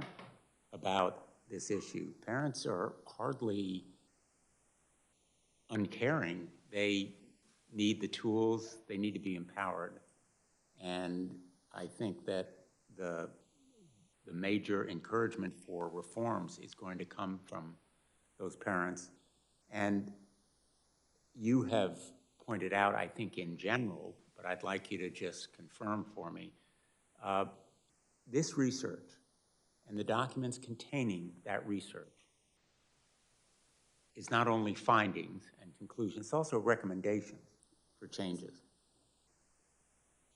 What I hear you saying is that again and again and again, these recommendations were just rejected or disregarded, correct? There is a pattern of behavior that I saw at Facebook, of Facebook choosing to prioritize its profits over people. And any time that Facebook faced even tiny hits to growth, like 0.1% of sessions, 1% of views, that it chose its profits over safety. And you mentioned, I think, bonuses tied to downstream MSIs. Core MSI, yeah. Could you explain what you meant? So MSI is meaningful social interaction. Facebook's internal governance is very much based around metrics. So Facebook is incredibly flat, to the point where they have the largest open floor plan office in the world. It's 1/4 mile long in one room, right? They believe in flat. And instead of having internal governance, they have metrics that people try to move. In a world like that, it doesn't matter that we now have multiple years of data saying MSI may be encouraging bad content, might be making spaces where people are scared, where they are shown information that puts them at risk. It's so hard to dislodge a ruler like that, a yardstick, that you end up in the situation where, because no one is taking leadership, like no one is intentionally designing these systems, it's just many, many people running in parallel, all moving the metric, that these problems get amplified and amplified and amplified, and no one steps in to bring the solutions. And I just want to finish, and then I think we've been joined by Senator Young, and then we'll go to Senator Blackburn and Senator Klobuchar. You know, I spent a number of years as an attorney general helping to lead litigation against big tobacco. And I came to hear from a lot of smokers how grateful they were, ironically and unexpectedly, that someone was fighting big tobacco, because they felt they had been victimized as children. They started smoking when they were 7, 8, 12 years old, because big tobacco was hooking them. And as we developed the research, very methodically and purposefully addicting them at that early age, when they believed that they would make themselves more popular, that they would be cool and hip if they began smoking. And then nicotine hooked them. Now, physiologically, nicotine has addictive properties. What is it about Facebook's tactics of hooking young people that makes it similar to what big tobacco has done? Facebook's own research about Instagram contains quotes from kids saying, I feel bad when I use Instagram, but I also feel like I can't stop, right? I know that the more time I spend on this, the worse I feel, but like I just can't, like that, they want the next click, they want the next like, the dopamine, you know, the little hits all the time. And I feel a lot of pain for those kids, right? Like they say they fear being ostracized if they step away from the platform. So imagine you're in this situation, you're in this relationship where every time you open the app, it makes you feel worse, but you also fear isolation if you don't. I think there's a huge opportunity here to make social media that makes kids feel good, not feel bad, and that we have an obligation to our youth to make sure that they're safe online. Thank you. Senator Young?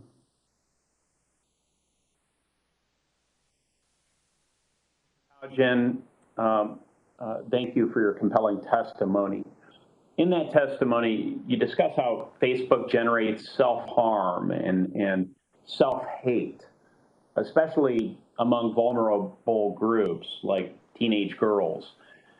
I happen to be a father of 4 kids, 3 daughters, 2 of whom are teenagers, and as you just alluded to, most adults, myself included, I've never been a teenager during the age of Facebook, Instagram, and these other social media platforms. And therefore, I think it can be really hard for many of us to form consequences of body image issues on these platforms, please. The patterns that children establish in their teenage years live with them for the rest of their lives. The way they conceptualize who they are, how they conceptualize how they interact with other people, are patterns and habits that they will take with them as they become adults, as they themselves raise children. I'm very scared about the upcoming generation, because when you and I interact in person and I say something mean to you and I see you wince or I see you cry, that makes me less likely to do it the next time, right? That's a feedback cycle. Online kids don't get those cues, and they learn to be incredibly cruel to each other. and they normalize it. And I'm scared of what will their lives look like where they grow up with the idea that it's okay to be treated badly by people who allegedly care about them. That's a scary future. Very scary future. And I see some evidence of that as to so many parents on a regular basis. Are there other specific issues of significant consequence that the general public may not be fully aware of that are impacting vulnerable groups that you'd just like to elevate during this testimony? One of the things that's hard for people who don't look at the data of social networks every day, it can be hard to conceptualize the distribution patterns of harms or just of usage. That there are these things called power laws. It means that a small number of users are extremely intensely engaged on any given topic, and most people are just lightly engaged. When you look at things like misinformation, Facebook knows that the people who are exposed to the most misinformation are people who are recently widowed, divorced, moved to a new city, are isolated in some other way. When I worked on civic misinformation, we discussed the idea of the misinformation burden. Like the idea that when people are exposed to ideas that are not true over and over again, it erodes their ability to connect with the community at large because they no longer adhere to facts that are consensus reality. The fact that Facebook knows that its most vulnerable users, people who are recently widowed, like that they're isolated, that the systems that are meant to keep them safe, like demoting misinformation, stop working when people look at 2,000 posts a day, right? And it breaks my heart, the idea that these rabbit holes would suck people down and then make it hard to connect with others. So Ms. Haugen, I desperately want to, which is the American impulse, I want to solve this problem. And I very much believe that Congress not only has a role, but has a responsibility to figure this out. I don't pretend to have all the answers. I would value your opinion, though, as to whether you believe that breaking up Facebook would solve any of the problems that you've discussed today. Do you think it would? So as an algorithmic specialist, so this is someone who designs algorithmic experiences, I'm actually against the breaking up of Facebook because even looking inside of just Facebook itself, so not even Facebook and Instagram, you see the problems of engagement-based ranking repeat themselves. So the problems here are about the design of algorithms of AI and the idea that AI is not intelligent. And if you break up Instagram and Facebook from each other, it's likely, so I used to work on Pinterest. And a thing that we faced from a business model perspective was that advertisers didn't want to learn multiple advertising platforms. That they wanted to learn, they got one platform for Instagram and Facebook and whatever, and learning a second one for Pinterest, Pinterest made radically fewer dollars per user.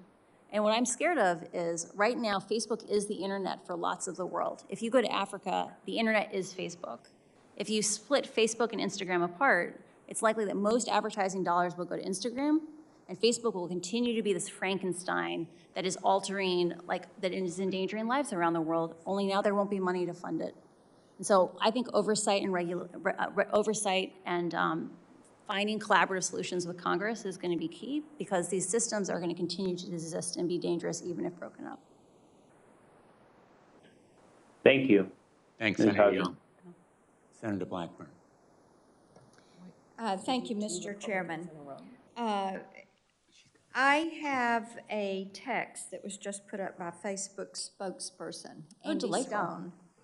It says, just pointing out the fact that Frances Haugen did not work on child safety or Instagram or research these issues and has no direct knowledge of the topic from her work at Facebook. So I will simply say this to Mr. Stone. If Facebook wants to discuss their targeting of children, if they want to discuss their practices of privacy invasion or violations of the Children Online Privacy Act, I am extending to you an invitation to step forward, be sworn in, and testify before this committee. We would be pleased to hear from you and welcome your testimony. One quick question for you. What's the biggest threat to Facebook's existence? Is it greed? Is it regulators? Is it becoming extinct or obsolete for teenage users? What is the biggest threat to their existence? I think the fact that Facebook is driven so much by metrics and that these lead to a very heavy emphasis on short-termism, that every little individual decision may seem like it helps with growth, but if it makes it more and more toxic platform that people don't actually enjoy, like when they passed meaningful social interactions back in 2018, Facebook's own research said that users said it made it less meaningful, right? I think this aggregated set of short-term decisions endangers Facebook's future. Okay. But sometimes we need to pull it away from business as usual, help it write new rules if we want it to be successful in the future. So they can't see the forest for the trees. Yes, yes. Very well put. Thank you. And I know Senator Klobuchar is waiting, so I'll yield my time back, and I thank you. Thanks, Senator Blackburn. Thank you very much, and thank you to both of you for your leadership. And all three of us are on the Judiciary Committee, so we're also working on a host of other issues, including the App Store issues, which is unrelated to Facebook, actually, including issues relating to dominant platforms when they promote their own content or engage in exclusionary conduct, which I know is not our topic today. I see the thumbs up from you, Ms. Haugen, which I appreciate. And I think this idea of establishing some rules of the road for these tech platforms goes beyond the kid protection that we so dearly need to do. And I just want to make sure you agree with me on that. Totally. I was shocked when I saw the New York Times story a couple of weeks ago about Facebook using its own platform to promote positive news about itself. I was like, wow. I knew you shaped our reality. I wasn't aware it was that much. Right, and that's a lot of the work that we're doing over there. So I want to get to something Senator Young was talking about, misinformation. And Senator Lujan and I have put together an exception, actually, to the 230 immunity when it comes to vaccine misinformation in the middle of a public health crisis. Last week, YouTube announced it was swiftly banning all anti-vaccine misinformation. And I've long called on Facebook to take similar steps. They've taken some steps, but do you think they can remove this content, and do they put sufficient resources? We know the effect of this. We know that over half the people that haven't gotten the vaccines, it's because of something that they've seen on social media. I know the guy who walked into a cafe and said his mother-in-law wouldn't get a vaccine because she thought a microchip would be planted in her arm. Could you, which is false, I'm just saying that for the record here, could, in case it gets put on social media, could you talk about, are there enough resources to stop this from happening? I do not believe Facebook, as currently structured, has the capability to stop vaccine misinformation because they're overly reliant on artificial intelligence systems that they themselves say will likely never get more than 10 to 20% of content. There you go. And yet it's a company that, the cap over $1 trillion, one of the world's biggest companies that we've ever known. And that's what really bothers me. Here, Senator Lujan and I also have pointed out the issue with content moderators. Does Facebook have enough content moderations for content in Spanish and other languages besides English? One of the things that was disclosed, we have documentation that shows how much operational investment there was by different languages, and it showed a consistent pattern of underinvestment in languages that are not English. I am deeply concerned about Facebook's ability to operate in a safe way in languages beyond maybe the top 20 in the world. Okay, thank you. We go back to eating disorders. Today you've said that you have documents indicating Facebook is doing studies on kids under 13, even though technically no kids under 13 are permitted on the platform. The potential for eating disorder content to be shown to these children raises serious concerns. Senator Blumenthal's been working on this. I've long been focused on this eating disorder issue, given the mortality rates. Are you aware of studies Facebook has conducted about whether kids under 13 on the platform are nudged towards content related to eating disorders or unhealthy diet practices? CNN also did investigation on this front. I have not seen specific studies regarding eating disorders in under the age of 13, but I have seen research that indicates that they are aware that teenagers coach tweens who are on the platform to not reveal too much, to not post too often, and that they have categorized that as a myth that you can't be authentic on the platform, and that the marketing team should try to advertise to teenagers to stop coaching tweens that way. So I believe we've shared that document with Congress already. Exactly. Well, thank you, and we'll be looking more. Speaking of the research issue, Facebook has tried to downplay the internal research that was done, saying it was unreliable. It seems to me that they're trying to mislead us there. The research was extensive, surveying hundreds of thousands of people traveling around the world to interview users. In your view, are the internal researchers at Facebook who examine how users are affected by the platform, is their work thorough? Are they experienced? Is it fair for Facebook to throw them under the bus?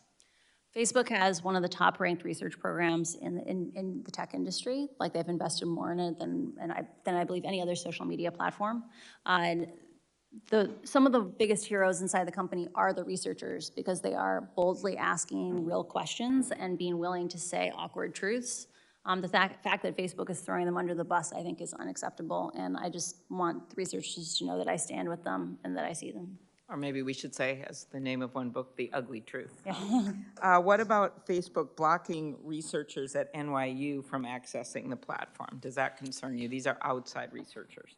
I am deeply concerned. So for context, for those who are not familiar with this research, there are researchers at NYU who, because Facebook does not publish enough data on political advertisements or how they are distributed, these are advertisements that influence our democracy and how it operates. They created a plugin that allowed people to opt in, to volunteer, to help collect this data collectively, and Facebook lashed out at them and even banned some of their individual accounts. The fact that Facebook is so scared of even basic transparency that it goes out of its way to block researchers who are asking awkward questions shows you the need for congressional oversight and why we need to do federal research and federal regulations on this. Very good. Thank you. Thank you for your work. Thanks, Senator Klobuchar. Senator Markey. Thank you. Thank you, Mr. Chairman. Thank you for your incredible leadership on this issue. As early as 2012, Facebook has wanted to allow children under the age of 12 to use its platform. At that time, in 2012, I wrote a letter to Facebook asking questions about what data it planned to collect and whether the company intended to serve targeted ads at children. Now, here we are, 9 years later, debating the very same issues. Today, Ms. Haugen, you've made it abundantly clear why Facebook wants to bring more children onto the platform. It's to hook them early, just like cigarettes, so that they become lifelong users, so Facebook's profits increase. Yet, we should also ask why in the last 9 years has the company not launched Facebook for Kids or Instagram for Kids? After all, from the testimony here today, Facebook appears to act without regard to any moral code or any conscience, or instead puts profit above people, profit above all else. The reason why Facebook hasn't officially permitted kids 12 and under to use its platform is because the Child Online Privacy Protection Act of 1998, that I'm the author of, exists. Because there is a privacy law on the books, which I authored, that gives the Federal Trade Commission regulatory power to stop websites and social media companies from invading the privacy of our children, 12 and under. That's why we need to expand the Child Online Privacy Protection Act. That's why we need to pass the KIDS Act that Senator Blumenthal and I have introduced, and why we need an Algorithmic Justice Act to pass, because the absence of regulation leads to harming teens, stoking division, damaging our democracy. That's what you've told us today. So, Ms. Haugen, I want you to come back to the protections that you are calling on us to enact. This isn't complicated. We're going to be told online all day with these paid Facebook people, oh, Congress can't act. They're not experts. It's too complicated for Congress. Just get out of the way. You're not experts. Well, this isn't complicated. Facebook and its big tech lobbyists are blocking my bills to protect kids because it would cost them money. That's how complicated it is. So let's start with the Kids Act that Senator Blumenthal and I that would ban influencer marketing to kids. Today's popular influencers peddle products while they flaunt their lavish lifestyles to young users. Can you explain how allowing influencer marketing to teens and children makes Facebook more money?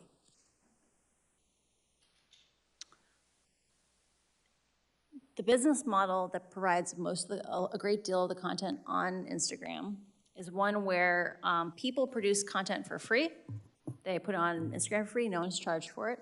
But many of those content creators have sponsorships from brands or from other affiliate programs. Facebook needs those content creators to continue to make content so that we will view content and in the process view more ads. Facebook provides tools to support influencers who do influencer marketing because it gives them the supply of content that allows them to keep people on the platform, viewing more ads, making more money for them. Yeah, so I am actually the author of the 1990 Children's Television Act. What does that do? Well, it says to all the television networks in America, stop preying upon children. Stop using all of your power in order to try to get young children in our country hooked on the products that are going to be sold. We had to pass a law that banned television stations from doing this. That's why I knew that after my law passed in 1996 to break up the monopolies of the telecommunications industry and allow in the Googles and the Facebooks and all the other companies, you name it, that we would need a child privacy protection there because everyone would just move over to that new venue. It was pretty obvious, and of course the industry said, no way we're gonna have privacy laws for adults, and they blocked me from putting that on the books in 1996. But at least for children, I got up to age 12. That's all I could get out of the industry. But we also know that as time has moved on, they've become even more sophisticated so that the Kids Act is necessary to stop children and teen apps from being features such as likes and follower counts that quantify popularity. Ms. Haugen, can you explain how allowing these features that create an online popularity contest makes Facebook more money? Just to make sure, so I am only familiar with issues regarding teens from the research I have read of Facebook's. So I want to put that caveat in there. The research I have seen with regard to quantifiable popularity is that as long as comments are allowed, so this is not a quantitative thing, this is just comments, as long as comments are still on posts on Instagram, just taking likes off Instagram doesn't fix the social comparison problem. That, you know, teenage girls are smart. They see that Sally is prettier than them. Her pictures are really good. She gets tons of comments. They don't get very many comments, right? And so I do think we need larger interventions than just removing quantitative measures. Facebook has a product that is very attractive. The reason why they have the study of problematic use is because it is kind of addictive. And those kinds of things, like having lots of little feedback loops, keeps kids engaged. And like I mentioned earlier, part of why Facebook switched over to meaningful social interactions was it found that if you got more likes, more comments, more reshares, you produced more content. And so having those systems of little rewards makes people produce more content, which means we view more content and we view more ads, which makes them more money. Okay, and the Kids Act that Senator Blumenthal and I are advocating for also prohibits amplification of dangerous and violent content to children and teens. Can you explain how algorithms pushing that dangerous content makes Facebook more money? I don't think Facebook ever set out to intentionally promote divisive, extreme, polarizing content. I do think, though, that they are aware of the side effects of the choices they have made around amplification, and they know that algorithmic-based ranking, so engagement-based ranking, keeps you on their sites longer. You have longer sessions, you show up more often, and that makes them more money. So do you believe we have to ban all features that quantify popularity as a starting point in legislation? As I covered before, the internal research I've seen is that removing things like likes alone, if you don't remove things like comments, doesn't have a huge impact on social comparison. So I do believe we need to have a more integrated solution for these issues. Should we ban targeted advertisements to children? I strongly encourage banning targeted advertisements to children. And we need to have oversight in terms of, I think the algorithms will likely still learn the interests of kids and match ads to those kids, even if the advertiser can't articulate, I want to target on this interest. Right. How much money does Facebook make from targeting children? I don't know what fraction of their revenue comes from children. Okay, so ultimately children are not commodities. No. They've always been given, historically, special protections. That's what the Children's Television Act of 1990 is all about. They've always been given this special safety zone so that children can grow up without being preyed upon by marketers. When I was a boy, and the salesman would knock on the front door, my mother would just say, "Tell him I'm not home. That man is not getting into our living room." Well, I would say to my mother, "But you are home." "Not to him," she would say. Well, we need to give parents the ability just to say, no one's home for you and your company in your attempts to prey upon children, to get into our living room. That's our moment in history. We have to make sure that we respond to the challenge. Thank you, Mr. Chairman. Thank you, Senator Markey, and my thanks to Senator Markey for his leadership over many years on protecting children. As you've heard, he was a champion in the House of Representatives before coming here, but well before I was in the United States Senate, but around the time I was elected Attorney General. I've been very pleased and honored to work with him on legislation now going forward, and I join him in thanking you. I have just a few concluding questions, and I seem to be the last one left standing here, so the good news is I don't think we'll have others, but as you may know, you do know, my office created an Instagram user identified as a 13-year-old girl. She followed a few easily identifiable accounts on weight loss, dieting, eating disorders, and she was deluged, literally, within a day of content pushed to her by algorithms that, in effect, promoted self-injury and eating disorders. Are you surprised by that fact? I'm not surprised by that fact. Facebook has internal research where they have done even more gentle versions of that experiment, where they have started from things like interest in healthy recipes, so not even extreme dieting. And because of the nature of engagement-based ranking and amplification of interests, that imaginary user was pushed, or that real account was pushed towards extreme dieting and pro-anorexia content very rapidly. And that's the algorithm. That's the algorithm. That algorithm could be changed. The algorithm definitely could be changed. I have firsthand experience from having worked at Pinterest. Pinterest used to be an application that was heavily based just on you follow certain people's pins, and those are put into your feed. And over time, it grew to be much, much more heavily based on recommendations, that the algorithm would figure out, what are you interested in? You can have wonderful experiences that are based on human interactions. So these are human scale technologies, not computers choosing what we focus on. So the average parent listening here, worried about their daughter or son being deluged with these kinds of content, would want that kind of algorithm changed, I would think, and would welcome the oversight that you're recommending. I believe parents deserve more options and more choices, and today they don't know even what they could be asking for.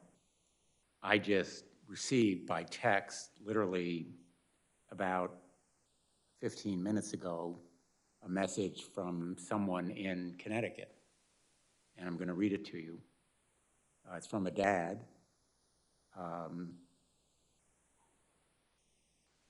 I'm in tears right now watching your interaction with Frances Haugen. My 15-year-old daughter loved her body at 14, was on Instagram constantly, and maybe posting too much. Suddenly she started hating her body dysmorphia, now anorexia, and was in deep, deep trouble before we found treatment. I fear she'll never be the same. I'm brokenhearted. I think people tend to lose sight of the real world impact here. And I think that's the reason that you're here. I'd just like to invite you, if you have any words to those other employees at big tech, the workers who may be troubled by the misconduct or unethical conduct that they see, what you would tell them. We live in a pattern that we have seen throughout time with regard to technologies is that humans are very crafty people. Like we find interesting solutions, but we often get out over our skis, right? We develop things that are of a larger scale than we really know how to handle. And what we have done in the past is when we see this happen, we take a step back and we find institutions and we find frameworks for doing these things in a safe way. We live in a moment where whistleblowers are very important because these technological systems are walled off. They are very complicated. They're things that you need to be a specialist to really understand the consequences of. And the fact that we've been having the exact same kinds of false choice discussions about what to do about Facebook, is it about privacy or oversight? Is it about censorship or safety? Like the fact that we're being asked these false choices is just an illustration of what happens when the real solutions are hidden inside of companies. We need more tech employees to come forward through legitimate channels like the SEC or Congress to make sure that the public has the information they need in order to have technologies be human-centric, not computer-centric. Thank you. On that note, we'll conclude. Thank you for an extraordinary testimony. I think that anybody watching would be impressed and much better informed. And you've done America a real public service, I think. Thank you. The record will remain open for 2 weeks. Any senators who want to submit questions for the record should do so by October 19th. This hearing is adjourned. Thank you.